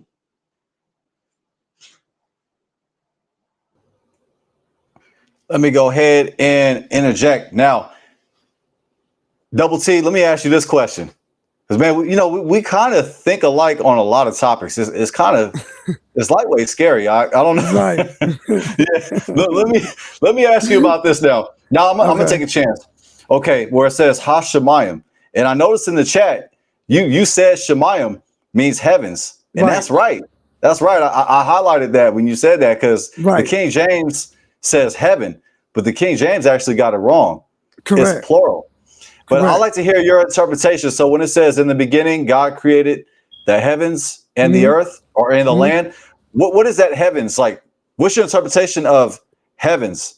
And Brent James, if you'd like to answer that after that, feel free. But I want to hear Double T's perspective on heavens. So, like, when I looked up, pretty much like what you did as far as the blue lettering, when I looked it up, you know what I'm saying, it did say, Shemayim, right? So, more than one heavens. And then you reading Enoch, you know what I'm saying, reading Enoch when I forget what angel it was, but it showed him, different sects of, of heaven. Well, each one what it was doing. So I guess when my interpretation would be there are more than than one heaven. That a lot of people only I guess maybe just referred to. And each has a class of itself, you know what I'm saying? Like just like Enoch, like I had to get it again. But each one did different, had different things, in it of itself. So, and then you had the Most High sitting at the, at the top of, of that, of that one heaven. You know what I'm saying? That the angel was showing Enoch. And then even Paul referenced, different heavens, more than, exactly. More than, one heaven. So there is, so it trips me out. Now I'm looking at it that, okay, Elohim, right? Plural, then Shemayim, plural, right? So there's more than that one God, then there's more than that one heaven. and the Most High God had help with creating, these heavens. You see, you know what I'm saying? You see that? So I like that would be, you know what I'm saying, my interpretation of it. But yeah, go ahead. Yeah, I just want to say before I pass it to Brent James, I gotta say, Uyam X Tav says double T correct as usual. Shalom, King. Yep. Yes, that's our brother right there, Uyam X Tav. Hey, if you want to come on the panel, Uyam, you can. You can join the panel and give your opinion on this topic, Genesis 1:1. In the beginning, God created the heavens and the earth. Or also, if you like to speak about yesterday's live stream, you can as well. Now, I like to also just say this before I pass it to Brent James. Like when I look at it, like when I look at the Hebrew, yeah, I think it's two heavens. So Okay. I'm looking at it like a nerd, as you will. I'm not like you're going in looking at it like from a from an esoteric. You're going profound with the interpretation, but right. when I'm just looking at the Hebrew, just the Hebrew by itself. Okay. The word Hashemayim, I'll highlight it. The word Shemayim, Okay. Shemayim. Yeah, some brews say Shamayim, but technically that's Shemayim. not. Okay. Yeah, it's Shemayim. It's one sound. Ayim. Okay. Oh, I like that. Okay, Shemayim. Yeah. Okay. Shemayim. Yeah, it's kind of like you remember was it like dog food or cat food? Iams. Right. Remember Iams? Yeah, it's like that sound. It's the same sound. Ayim. So like when I look at this as a Hebrew reader, I think this is a dual plural because like Hebrew, you see patterns. And like when I teach Hebrew, my courses are available, by the way. Anybody who's interested, just go below the video and sign up. I suggest get the bundle. But like when I look at this word Shemayim, just by the look of it, it looks like it's a dual plural. It's a dual plural. And I give you an example. The word Mitzrayim. Mitzrayim is Egypt. Right. So the word Mitzrayim, don't it sound like Shemayim? Right. Yes. The last syllable, right? Mayim. Right. So right. Shemayim means heavens, and Egypt, which is Mitzrayim, means Mitzrayim, right. Egypt, but it's like two Egypts. It's like two, and it's like they got lower. It's like Matzar. Yeah, that's right, deep because right. that's deep because they got lower Egypt. You know what I'm saying, right, and upper Egypt. So right. Yeah. Facts. That's deep. Facts. Yeah, that's deep. So like saying like if you want to say like two hands, it's Yadayim, which is like two. So like also the word Shanayim, like the word two in Hebrew, the word for one in Hebrew is Echad. We always say it, the Lord is one, Yehovah Echad. We believe in one God. We don't believe in multiple gods. Like we don't serve multiple gods, but I do believe in the existence of other gods, but I don't serve them. I serve the Almighty. Correct. True God. So like the first word, the word for one in Hebrew is echad, but the second word is the word for two. The word for two is shanayim. So like it's a sound. It's like the ayim. So like so what I'm saying is like when you hear ayim, it's a dual of something. It's two of something. So when I look at this as a Hebrew reader, I'm thinking of two heavens. But it's all good if anybody looks at it differently, because I know, like you said, you mentioned Enoch, you mentioned Paul as well. So like, how does that match what the Hebrew says right here? I'm just wondering. That's kind of fascinating. Yeah, that is. It is. Just like you said with like Mizraim, or like you said, it's plural, and we know that is, that is plural, right there, because you see it right there when you put it down on there on the blue lettering, right? And that it gives it's more than one. So do we know if it's 2, 3, 4, 5, 6? I don't. I can only go off the text of Enoch, speaking about it, and also Brent, mute your mic, Brent. Please, go ahead. Yes, no, that was beautiful, Double T. Because check it on screen. I got the word Egypt. That's Egypt in Hebrew, or Kemet. Technically, it's Kemet. Ain't no Kemet. Egypt. Egypt is Greek. Kemet, land of the black, Kemet. So Kemet in Hebrew, it's Mitzrayim. Some people say Mizraim, but technically it's Mitzrayim. Okay. So, and then right here, the root word, like you said, dual of matsor. It's a dual of matsor. So it's like two of matsor. Two. Yeah. Yeah, it's two. And matsor means, in the name of Egypt, siege, entrenchment, in a sense of limit, besieged. And we got to remember, our ancestors were in bondage in Egypt. Yes. So it has even a deeper meaning than just Upper Egypt and Lower Egypt. And Lower It's Egypt, like it's like a double portion of bondage, as you will. It's like it's Matsor, but it's Mitzrayim. It's double the besieging, or double the being restricted, or being in a tight space. Matsor. It's like it's like being in it's like being in a place you don't want to be, basically. Being in a place you don't want to be, like, in a stressful place. But it's two times the stress because it's Mitzrayim. But yes, I'm gonna go ahead and pass it to Brent James. You got it, King.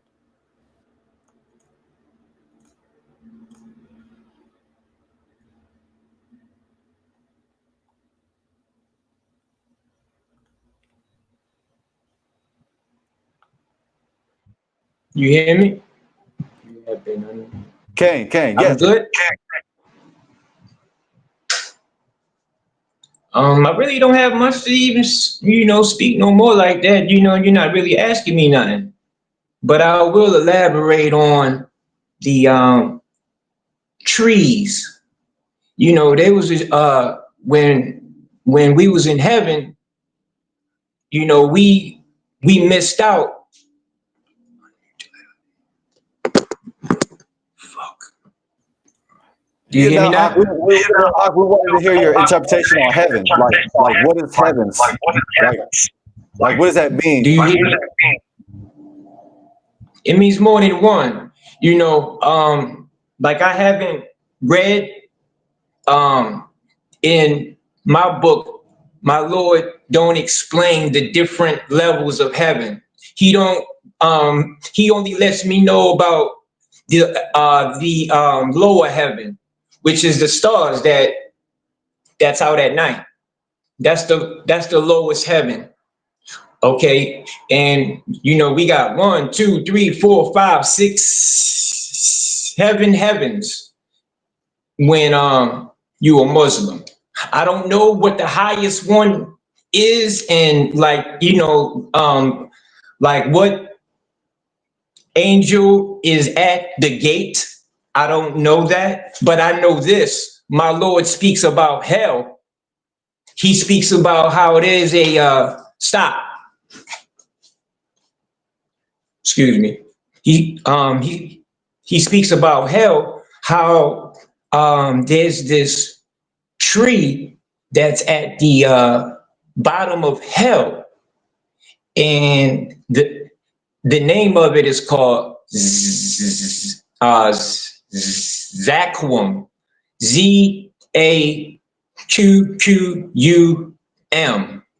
right? And the branches of it, the branches are like the heads of snakes,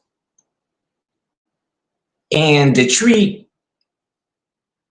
is made of serpents, snakes, okay? And also too, now there's a tree up in heaven of knowledge and good and evil, and you had the tree of life, right? Adam, he ate off the knowledge of good and evil. Therefore, now he can die. He can't live eternally like he was in that state that Allah originally put him in, because he disobeyed. And so he got dropped down to earth, and the way that Allah measures his men, measures his creation, is all by degrees. And my book reads that he made the Israelite nation, the people, the Israelites, rise above all the nations of the world. you. Okay. And okay, so I want to speak about the trees. I talk about the trees. I don't know much about heaven. Oh yeah, yo, this is what I know. Now, this is what I was going to tell you. Now, yo, the good deeds that we do. Now, right? Now, you know when you do evil, yo, that shit comes right back to you, right? We all know that, right? Okay, now when you do good, that really don't return that much, do it? No, it don't. You know why? Because it's being stored. It's being stored up for your soul to enjoy when you die. So you can have a reward because of what you did here. You were steadfast. You behave your damn self like a man, like a woman. And you did your duty as a Muslim, right? So you get your garden. Every believer inherits his own garden. Now, you can look at it like this, yo, depending on the man, depending on the man, depends on the garden. The garden, if you're a small-minded man, your garden will be just one rose and, nothing huge, a regular one that mothers make in the backyard. But if your mind is excelled, your garden may be another earth, because that's what earth is. Wrong? This is what this earth is, your garden. But I'm just giving you like examples of what's to come, man. If you be good, man, and behave your damn self, man. You know what I'm saying, man? And worship no gods except your Lord who created you. And again, you will die. Then again, he will raise you back to life. Now, he will,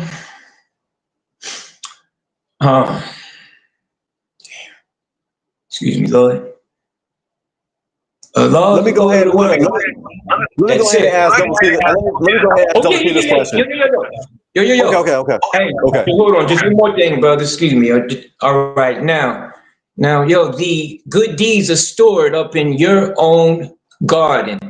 And my Lord says nothing about 100 virgins. None of that bullshit.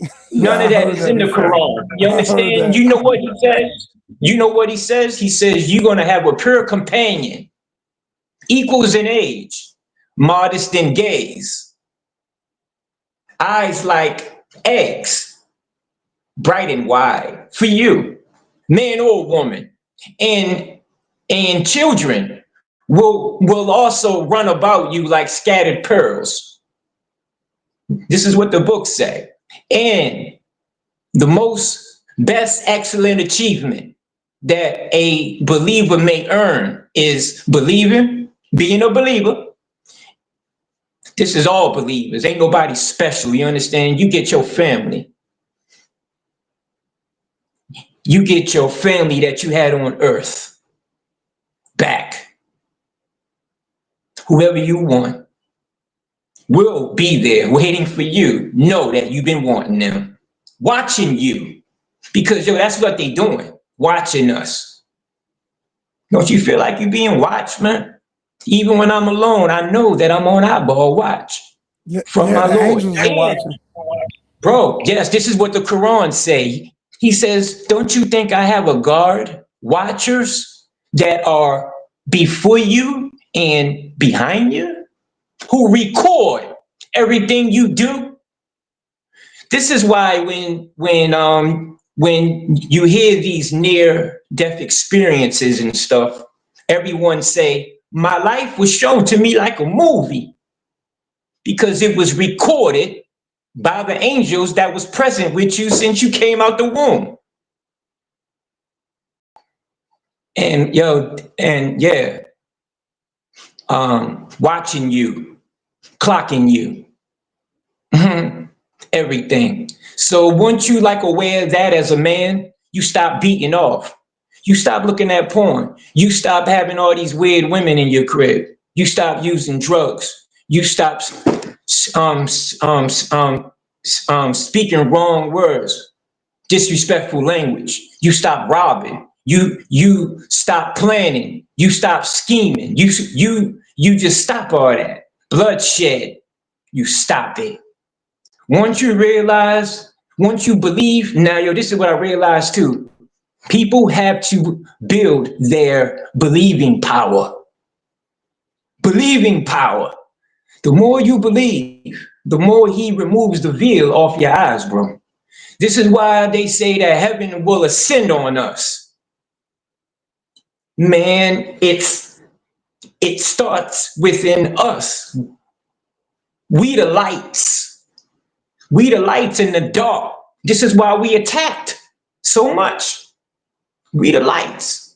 And you know that, you go outside, all the bugs are next to that light bulb outside in your yard. The bugs is attracted to the light. Watch out for the bugs. And I'm gonna leave it there. Thank you, for letting me speak. Thank you for listening. That was powerful. Yeah. That was Thank you for powerful. listening to me. Peace. Peace. Oh, Yeah, but that's the news I got out of my Lord. That's what he revealed to me, reading my book and doing my duty as a Muslim. You see, like every Muslim has a duty, but nobody talks about the duty. I could name it, but I don't want to take up all the time. You guys go buy the Holy Quran with Maulana Muhammad Ali, okay? And you read it. Because that's what he want us to do. Read. Like I grew up hard, man. I didn't know how to read until I was 29 years old. And I learned how to read in 5 years. And I'm still learning. I just have a soul that brings my words to life. That's it. But like my grandma, man, I got locked up in the 9th grade and I never went back. Like I'm a man that's unlearned. I'm an unlearned man, like Moses was, like Muhammad, like all the prophets. I'm a unlearned man. I've always rejected this worldly doctrine, even as a boy. That's why they rejected me my whole life. So now we're going to see in the end who's who and what's what. And I'm still here. And when I'm with my Lord, I'm going to look down because, hear this. Then on Resurrection Day, when he takes the believers in a ship that will leave the people on earth looking up with their necks, looking up like that, with their heart going up to their throat because of what they see in the sky.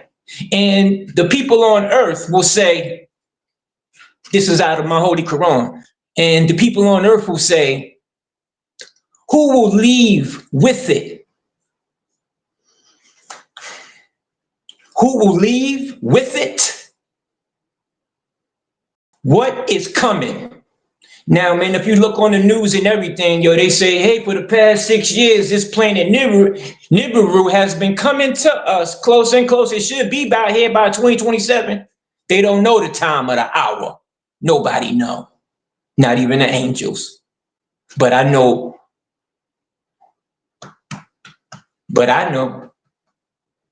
I know who I am, believer. So whatever happens, I know where I'm going. I want you to know where you going, Jaden, because it's almost time. It's almost time. Hey, everyone's waking up on earth. Everybody waking up and they realize that they've been lied to, bamboozled, right? Lied to, scammed. And they want the truth. They want peace. That's what I wanted. And so Islam discovered me. And I am in my in whom my Lord pleases. Because my Lord Allah, he chooses in whom he pleases. No matter who you are, what you rep, what you think, he chooses in whom he pleases. And he chose Brent James. Hey, man, like, and I'm grateful. I'm grateful because my knowledge makes me strong. And I can't even lie, man. My whole life, I've been walking around like I've been invincible.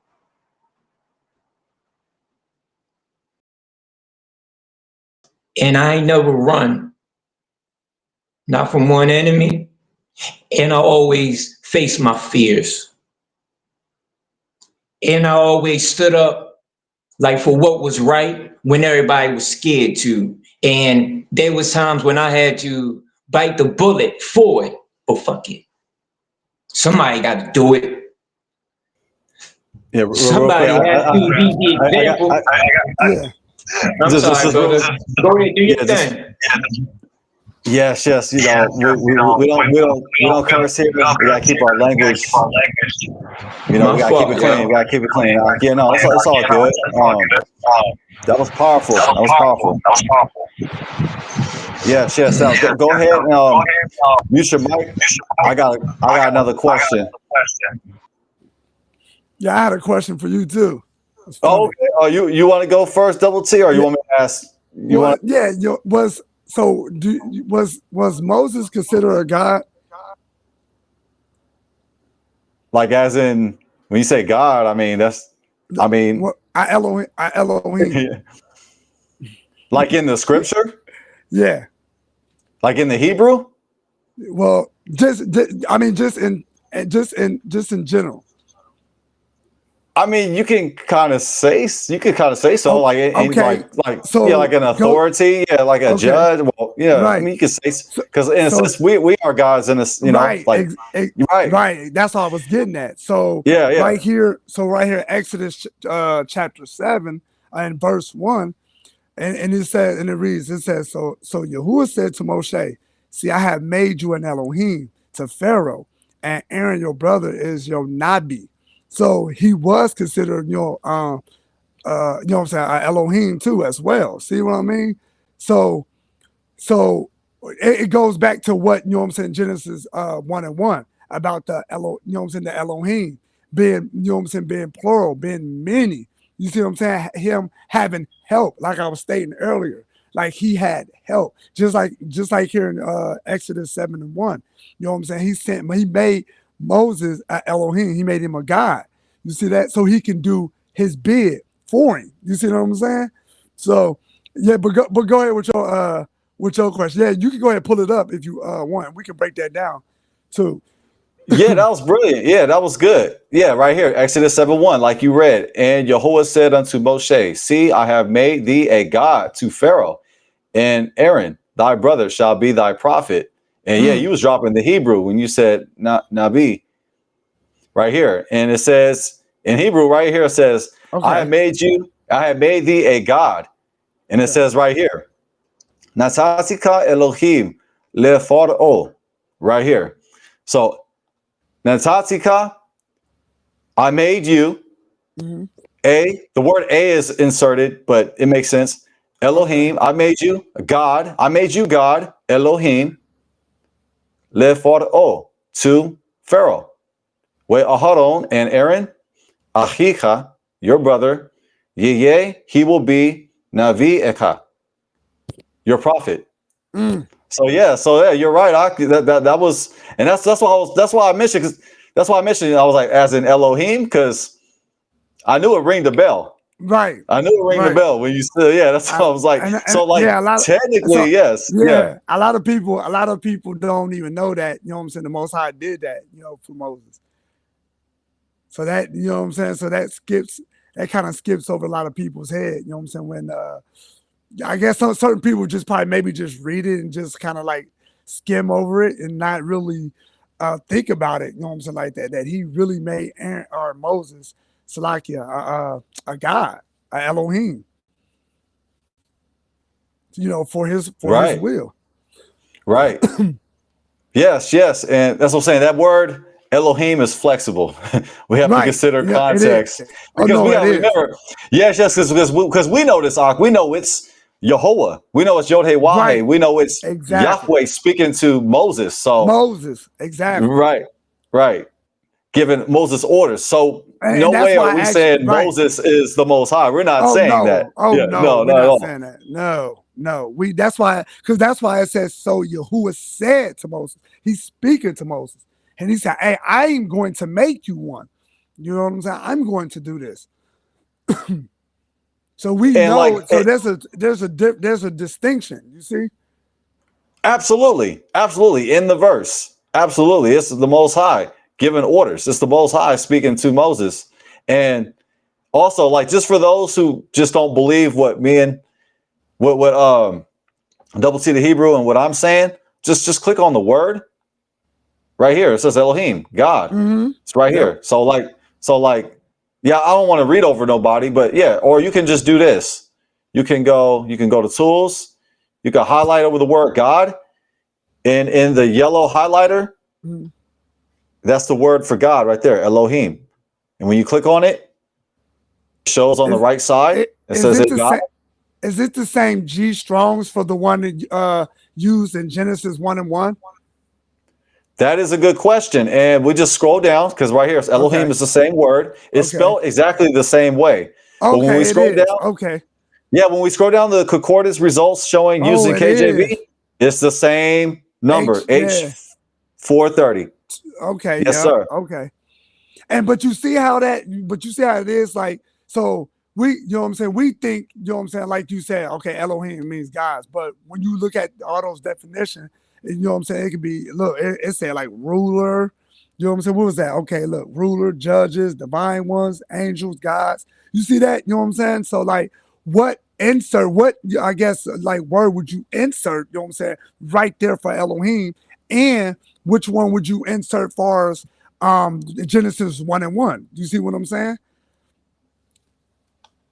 Right. And you know, it's fascinating too, because he, like in the verse, it says, and Jehovah said unto Moshe, see, I have made thee a God.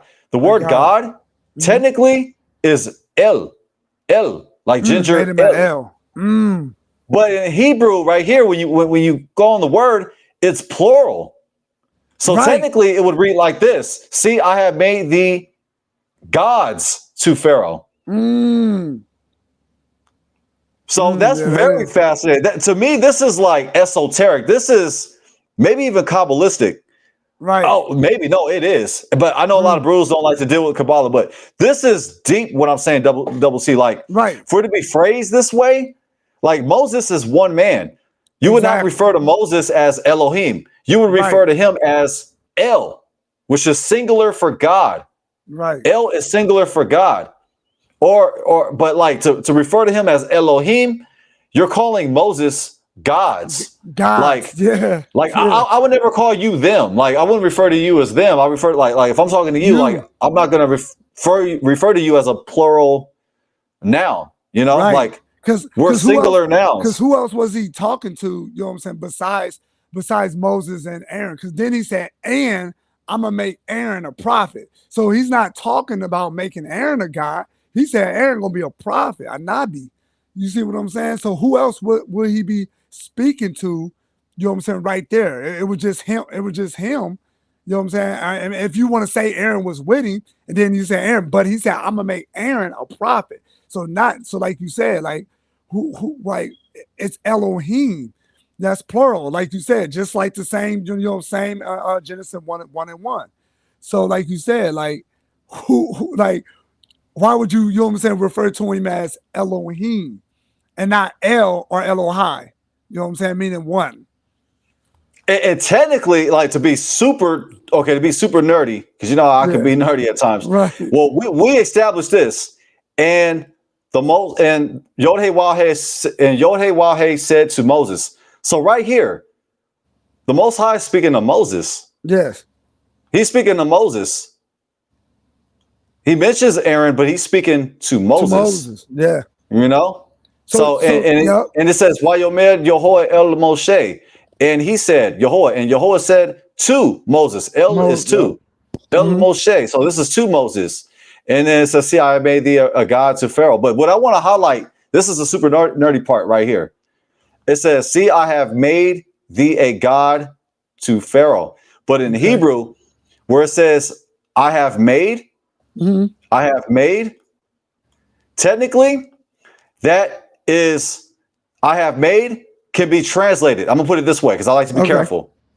It could be translated as, I gave you. I gave you. Now, Tatika is I gave you. I gave See, I gave you God to Pharaoh. That is fun. So, you see how Hebrew is, man?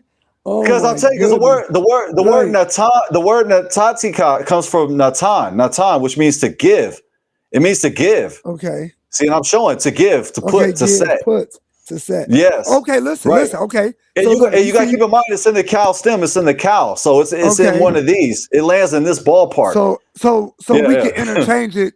So we can interchange it, like three ways. So like you said, I gave or I give, you know what I'm saying, you, or put, I put don't sound right, or I set you know what I'm saying, or I set, you know what I'm saying? So it's like, yeah, what, like, far as interchanging, like you said, you know what I'm saying, made you, or set you an Elohim to Pharaoh, or give you, see, give you wouldn't sound right. I give you Elohim to Pharaoh, or I put you an Elohim to Pharaoh, but more like set. You know what I'm saying? I guess you could set him, you know what I'm saying, to be an Elohim to Pharaoh, but you know what I'm saying? But it says, I made you an Elohim to Pharaoh. So yeah, that's deep.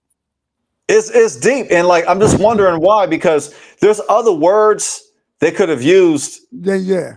The translators, or how it was pinned down, they chose to write, Natatika, which is I give you, or I put you, or I set you. So like in the Brown Driver Briggs lexicon, which I like the Brown Driver Briggs, it's really good. It shows sister languages as well. But Natan means to like give. It means to give, to put, to set. So it's just fascinating that like it translates in the King James as I have made thee. Yeah. But technically, that makes sense to translate it that way. It makes sense. That's what I'm saying. So I'm not knocking the translators, but technically, and you said the Masoretic, you know what I'm saying? They added in a vowel, didn't they, with the A, right? Like I made, like they said, like I made you, or I made you, A, you know what I'm saying? A God to Pharaoh. Well, the English. I'm saying the English translators, the King James translators, add the word A. Okay, got you. The word A is not there because in Hebrew there's no A. There's no A, exactly. But we trying to make it make sense in English though, because that's the language we speak in our captivity. But like in Hebrew, there is no A. It just says. So it says. Let me find that one. Okay. It says. Go ahead. Yeah. Because it says. Oh, my bad. And it says re'eh. So this is like look or see. This is a command. Re'eh. So it says see right here. See is like a command because it's re'eh. So it's like look, look or see. And then it says next word, I have made thee. Right here is I put you, or I give you, or I set you. And then the next word is God.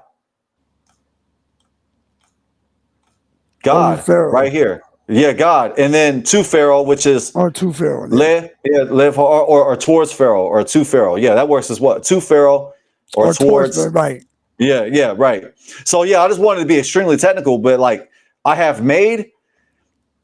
There's other ways you could translate that, and like we said, Natan means to give, put, or set. Natan. And when you look at other Bibles, let's see how they translate it. Let's go to NLT. That's thought for thought, and I will make you seem like God to Pharaoh. So this is thought for thought. It's not word for word.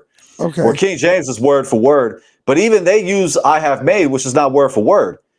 This is really not word for word, because word for word would be I gave you. I set you, I put you, to be word for word. Let's see the ESV. they use I have made. The NASB 95 says, see, I make you. Right here, the LSB says, see, I said. Footnote. See? Give. See that right there? Give. See? Yeah. Okay. See It that? says, Double okay. C? Yeah, Okay. See right there? In the footnote. See, give. Literally I set give. you as But a God literally in to the Pharaoh.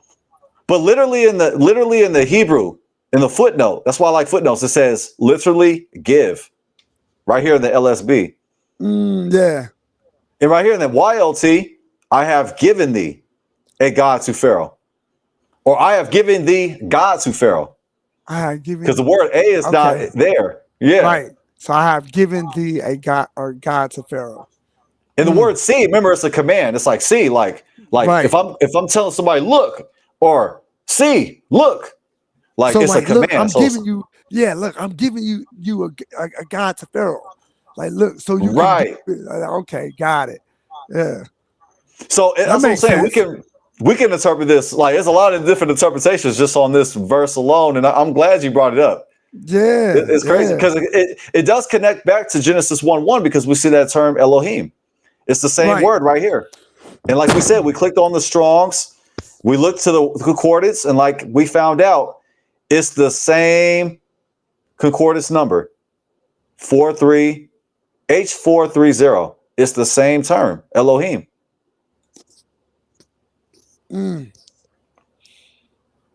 But I want to ask you this now. So this is my question to you now. Okay, so I'm gonna go ahead. I'm gonna put this back on screen. Let's go back to Genesis 1:1. I want to hear your opinion on this. Okay. Man, I like this build. I like the build that I'm having with you, and the build that I'm having with Brent James. Check this out. It says in Genesis 1:1, in the beginning, God created the heaven and the earth. Right here, this word right here, the Aleph Tau. Some brews, well, a lot of brews like to say the Aleph Tav, which technically is, I mean, we could roll with that. I prefer to say Tau. So, like, this word right here, the Aleph Tau, like, what does this mean to you in this verse? Is this the Messiah? What's your interpretation on this? Nah, I don't subscribe to. So the pre. So a lot of brews think, you know what I'm saying. The Messiah, you know what I'm saying, was how would you say it? Like I don't want to say like pre-carnated or you know what I mean, that like you know what I'm saying, that was here, like you know what I'm saying, like I was saying, you know what I'm saying, and far as the Elohim, you know what I'm saying, right? I believe, you know what I'm saying, it was more than just, you know what I'm saying, the Most High God, you know what I'm saying, that, you know what I'm saying, that created the heavens and the earth. You know what I'm saying? So when you speak of, you know what I'm saying, like you said, that the Aleph Tav, I don't feel that, you know what I'm saying, that Jesus or the Messiah was with him. You don't see the Messiah until he stepped on the scene in Matthew's. You know what I'm saying? The beginning of Matthew. That's when you see and hear about the Messiah. You know what I'm saying? Now are there let me say this. Are there I guess foreshadowing, you know what I'm saying, to what's come of the Messiah? You could probably say, you know what I'm saying, probably say that. But is that, you know what I'm saying, particularly, you know what I'm saying, the Messiah speaking? No, it's not. That's me. That's my own, study and knowledge. I don't think that is. So, man, you know what? We got to find something we disagree on. Goodness gracious, man. We got to find something we disagree on. Well, I study too, because you say you listen to Divine.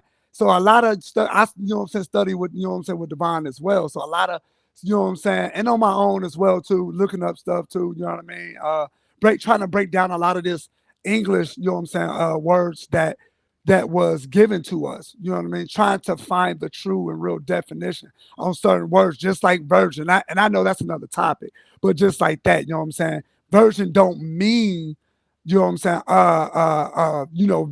never lost the virginity. You know what I'm saying? Right. It just means young maiden, you know what I mean? And certain and then it's Alma, different. Alma, Right, Alma. Yes, Alma, thank you. Yes, thank you. Yes. So you know so what you I'm don't saying? believe in the virgin birth either? Yeah. You don't believe in the virgin birth? Man, No, I don't believe in it. I don't believe in that. I don't believe. I don't believe the Messiah pre-existed either. I don't either. Yeah, I don't. pre-existed. Yeah. Thank you. Yeah, see, I don't believe in that. You see what I'm saying? Because then, if you believe in that, then you're gonna have to throw off. Because remember when Yahuwah came to David, was like, "Hey, David, always, you gonna always have a king, you know what I'm saying, right? That come from your loins, that sit on the throne of David. And what did the Messiah say? You know what I'm saying? I come from, you know what I'm saying, the seed of David. You see what I'm saying? So in order for that to stand true, you know what I'm saying, right? He would have had to come from the seed of David. You know what I'm saying? So it ain't like you said, it wouldn't be no pre-existing, you know what I'm saying, or that virgin birth, you know what I mean? Because then it's that whole prophecy is just it's gone. You might as well just throw it in the trash. You know what I'm saying? So that virgin birth is Greek mythology. You know what I mean? So yeah, when I found out that virgin don't mean, you know, like, you know what I'm saying, that I was like, oh man, it just blew my mind.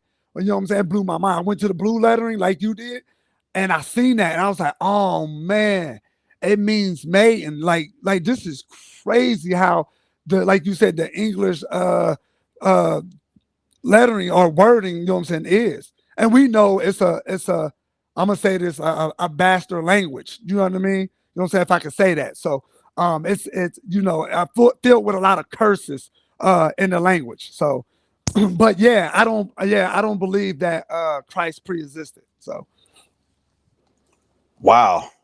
That was straight fire. Straight fire because you agree with me. I'm just playing. You don't have to agree with me for it to be fire. No, that's cool. We just happen to agree. And it's cool that we do have, you know, we both learned from Divine Prospect. I've learned so much. He like really laid a strong foundation for me to, you know, for me to go and study for myself. Like he was, I love that about him. I love his spirit. And that's cool that we have that in common. And yeah, we have, you know, quite a bit in common. Now, YBG336, he's absolutely right. I forgot to answer this question. He said on screen, you didn't answer my question yesterday, how black people are Israeli. So I'm going to answer that by going to 2 Samuel. I didn't even get the topic yesterday. What was the topic yesterday? Oh, I was giving a response to Pastor Kelly Richardson. Oh, yeah, I watched of We Woke Now channel. Oh, yeah. Yes. Okay. Well, I was invited on that platform. I was invited. Yeah, you said they blocked you. I got blocked, yes.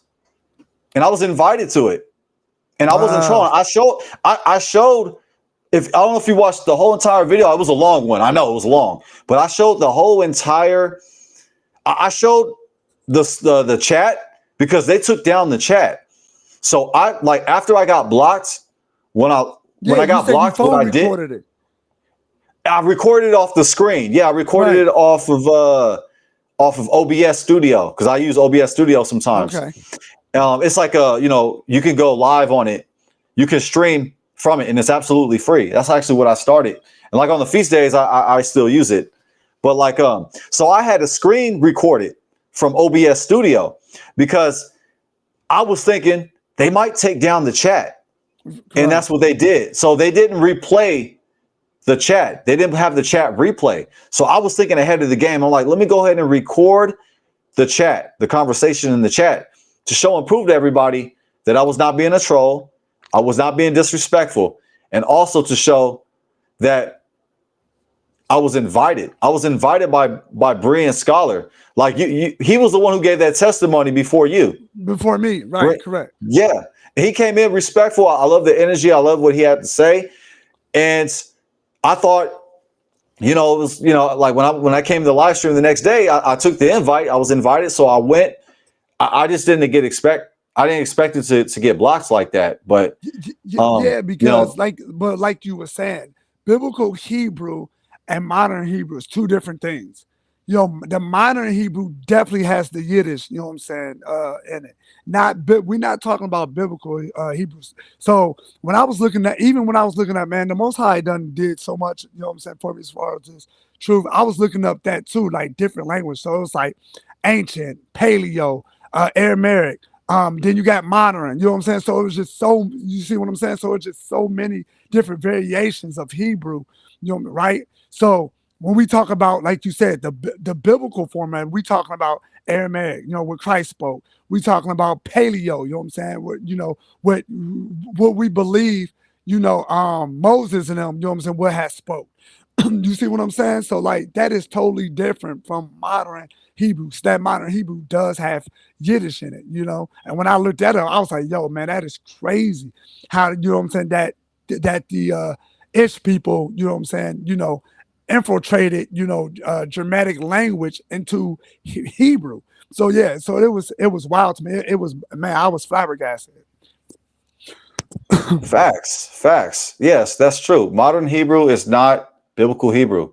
Right. It's not, and that's why I made the response video to give clarity to the audience, because they made some strong claims saying that biblical Hebrew is false, it's Yiddish, it's modern Hebrew, So and I was okay, explaining so it's German. They were saying it was right. German, all kinds So of stuff.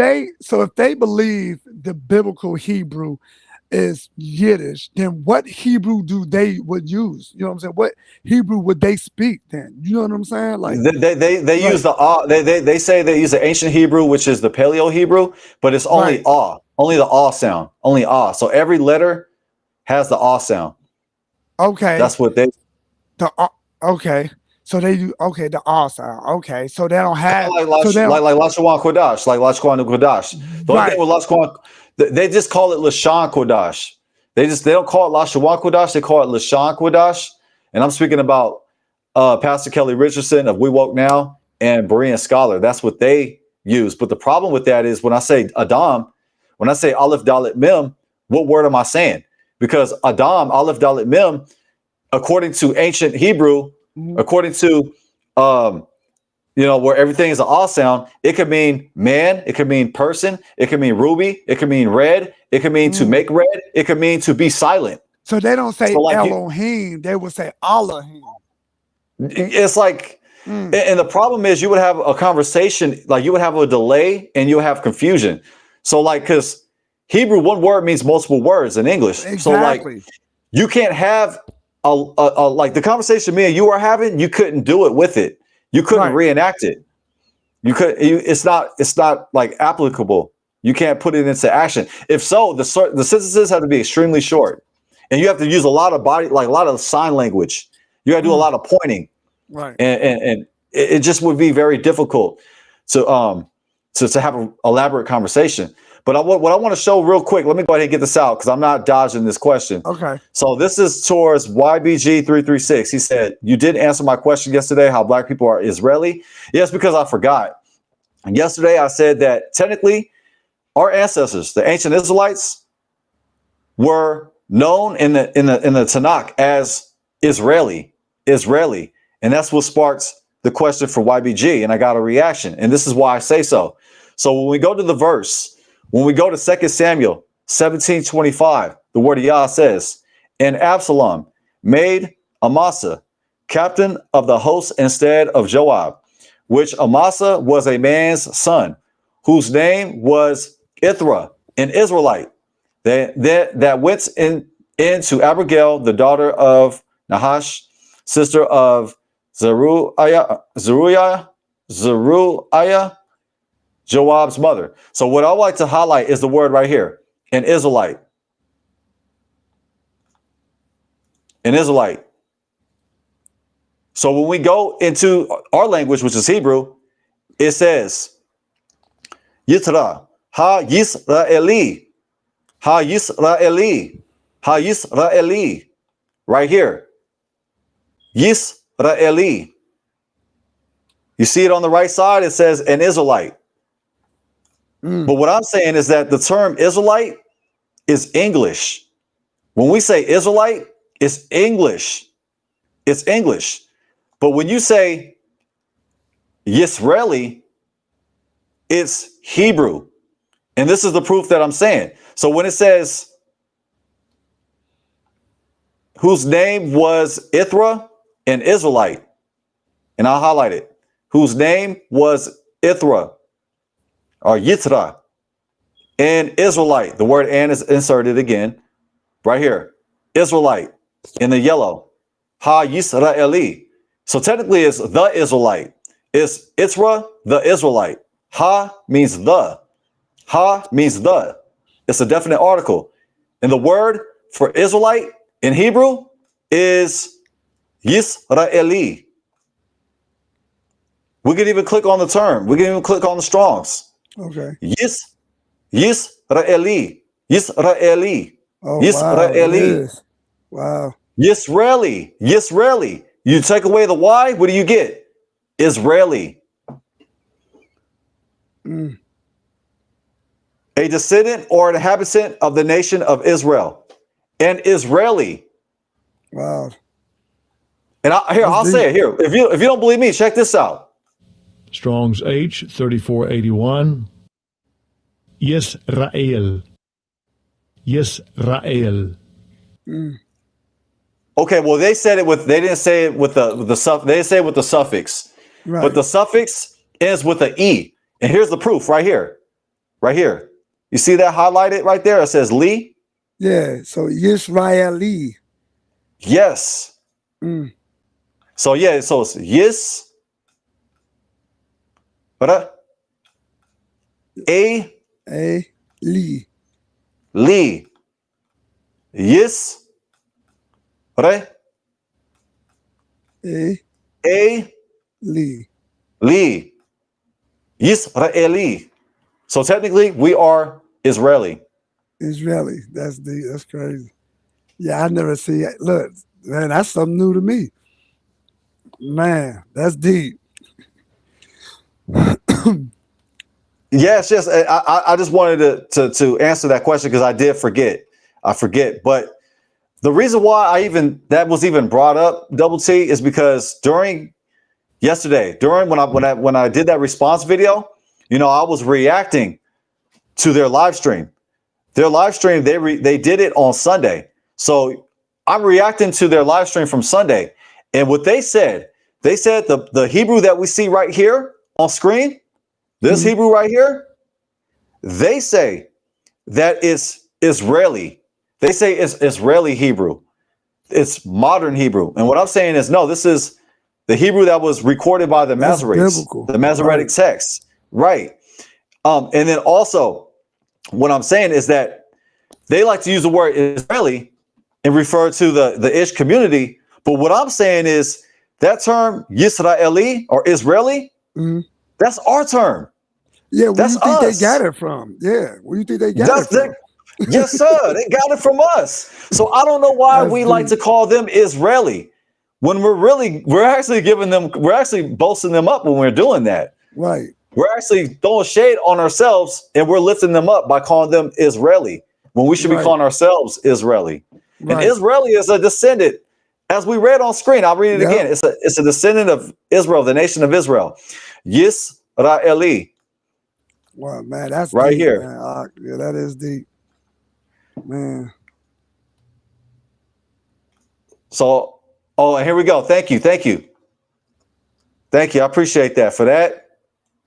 And that's what I appreciate about YBG. Always gives love, always gives credit where it's due. That's my ghetto shofar blast. It's the best I got. But yeah, man, our language is so deep. Like, man, you talking about removing the blinders off of our eyes. It's like, man, I know we've been lied to. We've been really fooled. And the thing is, I mean, in my opinion, and this is all I respect, I mean, it would probably cause somewhat of a reaction if we start tapping in to biblical Hebrew, start calling ourselves Israeli. Right. It would cause a stir. It would cause like some friction. And I got love for every community. I got love for everybody. I believe salvation is for everybody. Right. But the thing is, it's like if we start embracing the fact that we are Yisraeli, or we are Yisraelim, Israelites. Right. Israelites is English, by the way. I mean, they'd probably be taken aback by that. If we really tap into biblical Hebrew, they want us to speak Lashua Kodash. They want us to say, Shalom and how's it go? Hashem Yahweh, Hashem Yahweh, Yahweh Shai, yeah. Yeah, that's the camp. And I noticed like a lot of the camps use that though. You know what I'm saying? Like a lot of the camps, I never met anybody that's not in a part of the camp that uses Yahweh B'Hashem or Yahweh Shai or something like that. You know what I'm saying? They always part of some type of camp that use that. When I first heard that, it was the camp. You know what I'm saying? I'm like, well, all the camps use Yahweh B'Hashem, Yahweh Shai. You know what I'm saying? They always use that. So it's like, and they always say it with authority too. It's like, B'Hashem, Yahweh Shai, yeah. Oh man. No, that's what Man. they want us to be doing. They want us to embrace Lashwan Kodash. And the problem is, I've never seen nobody have a back and forth conversation with Lashwan Kodash. I've never seen it. Right. I would love to see that. I haven't It's either. never. No, I haven't It either. hasn't been done. So that's what I'm saying. Like a biblical. That's what I'm saying. Like ancient Hebrew, according to Pastor Kelly and Pastor Berean Scholar, it's not. You can't apply it. It's not applicable. But for them just to shoot down biblical So, Hebrew yeah, and 'cause I had conflate it, okay. So that's is the this problem that I have. so then this must be the, like you said, the Lakodash, right? So is it like so because I had found this website, right? And it had all like the Hebrew and stuff, you know what I'm saying, on there, right? And I was like trying to write it down, trying to study it. Like I think I remember one of the words was like, I think it was like barrel walk or barrel car, like barrel car, I think it was. Like barrel walk. Like barrel walk. I think it was like you're welcome, I think, or Oh, yeah, you know what I'm talking about? like Bivakusha, like you're welcome or with regard. Yeah. It was like, or good morning, was like Tawa Barakar or something like that, like Tawa Barakar or something like that, like Barakar, like Tawa Barakar was like good morning or something like that. You know what I'm saying? Right. Like Toda, yeah, like Toda, or oh, like good, like Tov. You said so. It's like Tava, like but it didn't have the TAV like Tov, but it was like Tawa, like Tawa. I'm gonna have to find it, man. I had it. or was it Taba? Was it Taba? Because Tov has a B. Oh yeah, Tov. Okay, yeah. So yes, it was like Taba. Yeah, like And then yeah, like oh, I wish I could find my book. And then Barcar or whatever, like that's Like Boker. yeah, like Boker is morning. Okay, like Barakar or something like that. I forget what. Oh, I wish I can find it, man. Dang, I wish I could find it. I gotta say shalom to Ima Marcia Hamilton. That's our Ima right there. That's our mother right there. Shalom. Always great to see. Always great to see Marcia Hamilton. Always supports the ministry. Always brings good energy. I hope all is Tov. I hope all is Taba, which you know what I'm saying. Right, Taba, yeah. I hope all is Taba. It's good, like Taba, like you know what I'm saying? I was like, what? You know what I'm saying? It's so many different variations, you know what I'm saying, of Hebrew. So so me, it was just racking my brain trying to figure out which one, you know what I'm saying, was the correct one. You know what I'm saying? And like you didn't want to speak Yiddish, you know what I'm saying? So you wanted to figure out which, Hebrew was the correct one. Because I believe the camp, like, because at first I remember I was watching the camps and I actually thought, well, what they were saying, I believed it. I'm like, oh, biblical Hebrew is Yiddish, blase. But it wasn't until, I came across some good teachers and I did my own study to double check. And yeah, I found out that biblical Hebrew is not Yiddish. It existed before Yiddish was existent. And I showed those articles yesterday. I showed sources. I sourced up yesterday proving that biblical Hebrew existed before Yiddish, before modern Hebrew. But with the camps, they could only have short sentences, greetings, like you said, Tabab, Bawa Kar, yeah, good morning, or right, but technically that's backwards too, because you would say Boker to Tov. You would say morning first, then you would say good second. So for them to Tabab, Bawa Kar, that's English. That's like English influence. That's English syntax. That's English sentence structure. That's not Hebrew sentence structure. So I find that very fascinating that they would use. It was a website. I can't remember what I thought I had it in my notes. It must have been in my other phone, but I had saved it. Saved it on it, but it must have been in my other phone. Yeah, because I don't got it in this one. But yeah, I found it crazy. I'm like, what? This is crazy. But I will you will hear me say Shalom and Yahweh and Yahweh Shai. I will say that so we can build a bridge. You feel me? Like I want to build a bridge. Like as our community, like we haven't really united. Like we're still extremely divided in the awakening. I don't want to argue to argue. I don't want to argue nuances and semantics. Right. So I Right. use it to bridge a gap. Like sometimes I'll even say Jesus in order To the to Christians. bridge Yeah. it. Yeah, like to Right. somebody who's not familiar with Yahusha or Yehoshua or Yeshua, I'm not Right. going to speak over them. Like I'm going to speak You see what to you just somebody. said? You just mentioned the Messiah, you know what I'm saying? Name 4 different names. See, that's what I'm saying. I say this, as long as it got the Yah, and I don't care, like you said, it could be Yahshua, Yoshua, Yahusha, Yehoshua, you know what I'm saying? Yes, you know what I'm saying? I say as long as it got the Yah in it, because we know Yah is salvation, you know what I'm saying? I'm okay with it. Like you said, I don't, you know what I'm saying? I don't want to beef, you know, with somebody over names, because in my earlier days, you know what I'm saying, coming in the truth, I was, you know what I'm saying? I was, you know what I'm saying? I was, you know, being at odds with other brews about the Messiah's name or about the Father's name, because I always subscribed to Yahuwah. You know what I mean? I never subscribed to what they say, Yahweh or Yeshaya or whatever. I never, that was never me. I always subscribed to Yahuwah. So when you know, I would be in these groups, they'd be like, "Oh, it's not Yahuwah. That's a deity name.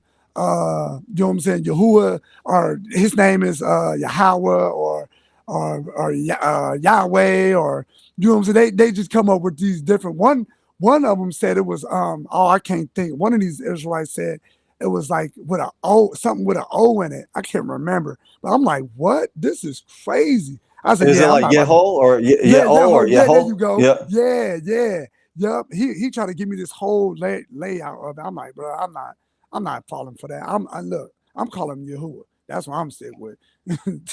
So I and it got the worked for same me. spiel. I got somebody try to convince me too. It was on one of my videos, and they try to, they try to convince me, with that. But yeah, I mean, I'm not gonna fight and argue over that. Yeah, me But either. Yeah, over a yeah, name. Yeah, like we all it's we all trying to figure it out. So at the end of the day, and technically, I mean, the consonants are pretty much. If they're the same, if like for instance, like Yod Hey Waw Hey, like it's Mhm. Yahweh, Yahuwah, Yehovah.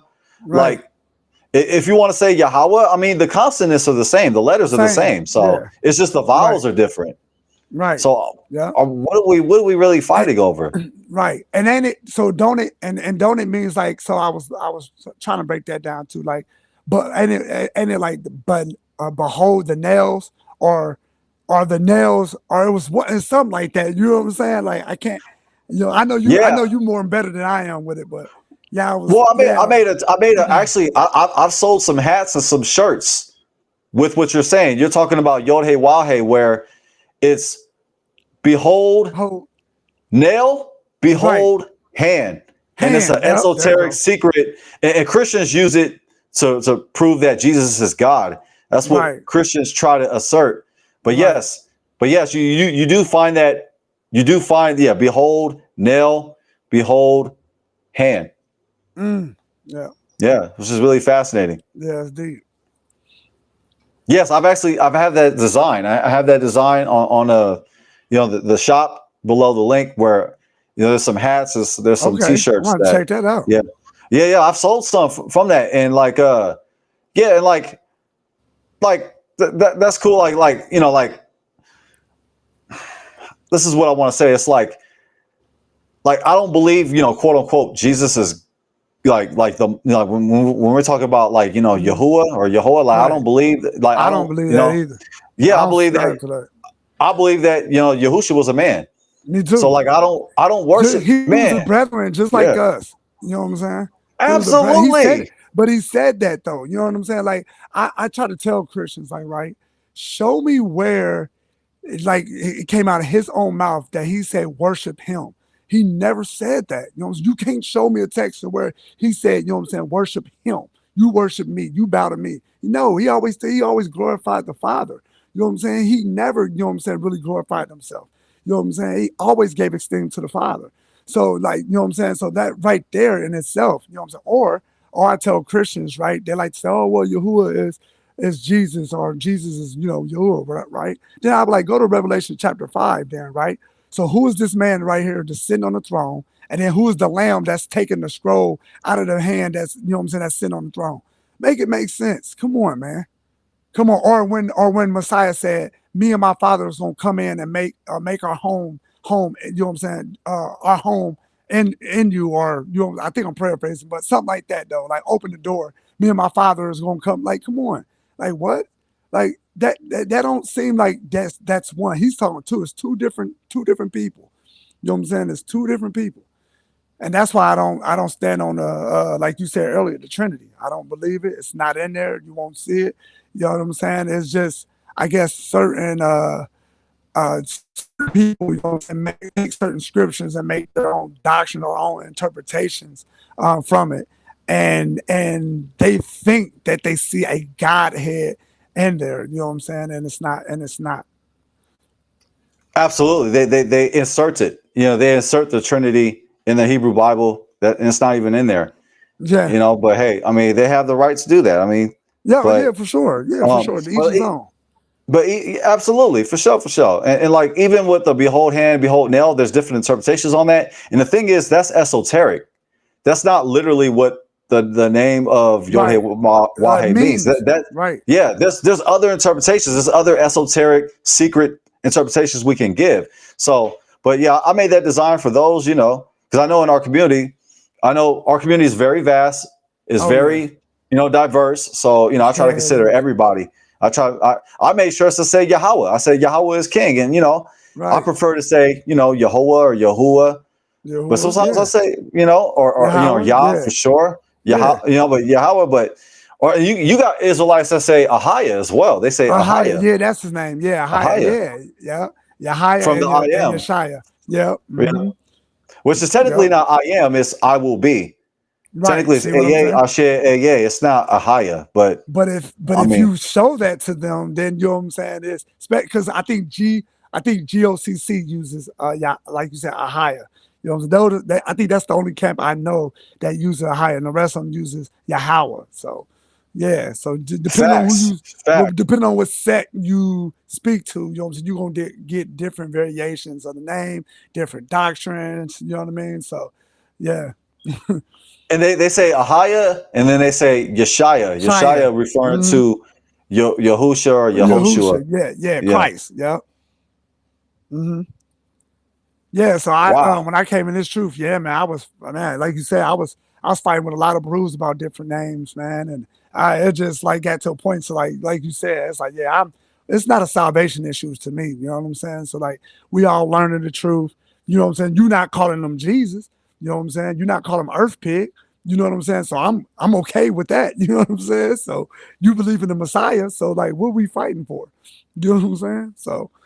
But I will say those like this in closing. I will say this, from my position, the way how I see it, I do believe that Jesus, like the American, Western, Greek, Roman Jesus, the Christianity version of Jesus, and Yahusha HaMashiach, the historical man that lived, the black compared Hebrew to the black Hebrew man. That's right. Which is, you know, that's actually redundant. We're saying black twice, black Hebrew, right? I mean, hey, right, black man, facts. So we're talking about Yahushua HaMashiach, and compared to Jesus Christ, like there's differences just in who they are. Like when we go side by side, one died on a cross or was crucified on a cross, one was hung on a tree, or died on the upright stake. Upright stake. Yes. That's what I believe. I believe that, because like you said before you closed, I did some research on it. Matter of fact, one of my close friends,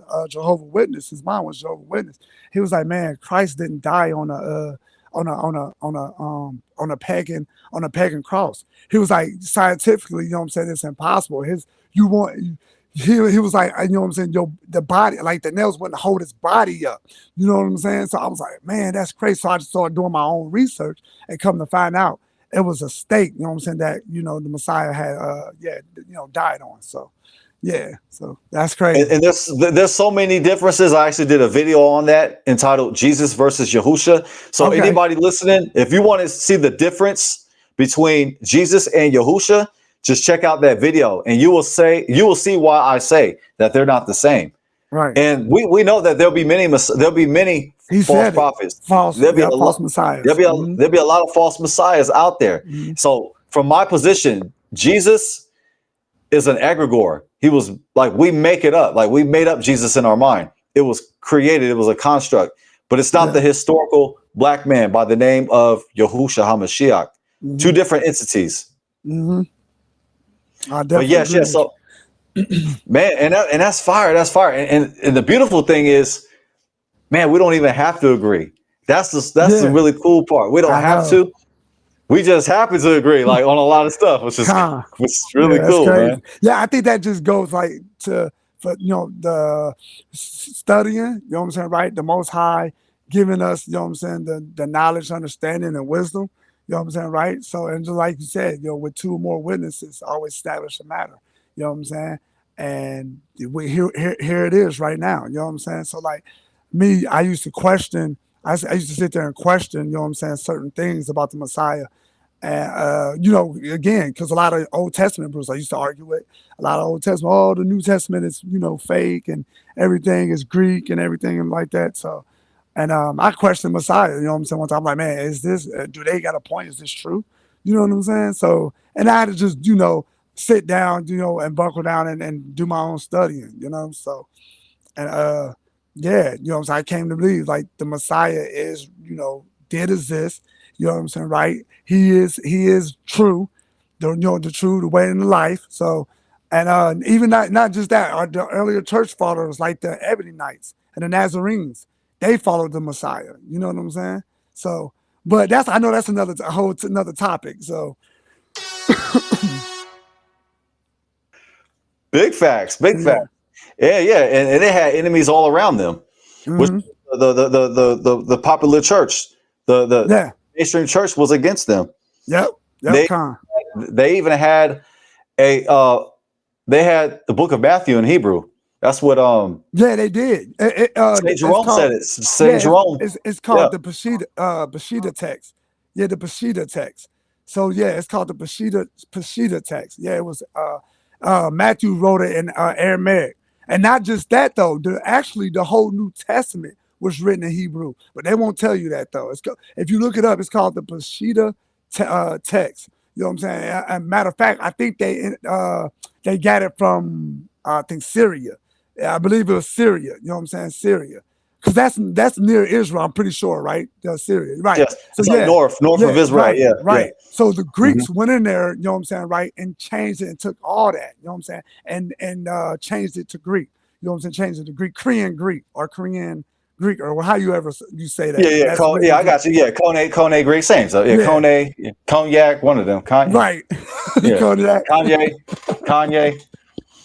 But I'm gonna go ahead. Yeah. I'm gonna go ahead. We're gonna close out. All right, go ahead Yes, sir. and close out. You got it, and then we out here. Yes, sir. Man, I want to give all praises to the Most High. Man, thank you for allowing me to come on, build with you, brother. And I pray like everybody, everybody in this chat was edified. And I pray, man, we can continue to build moving forward.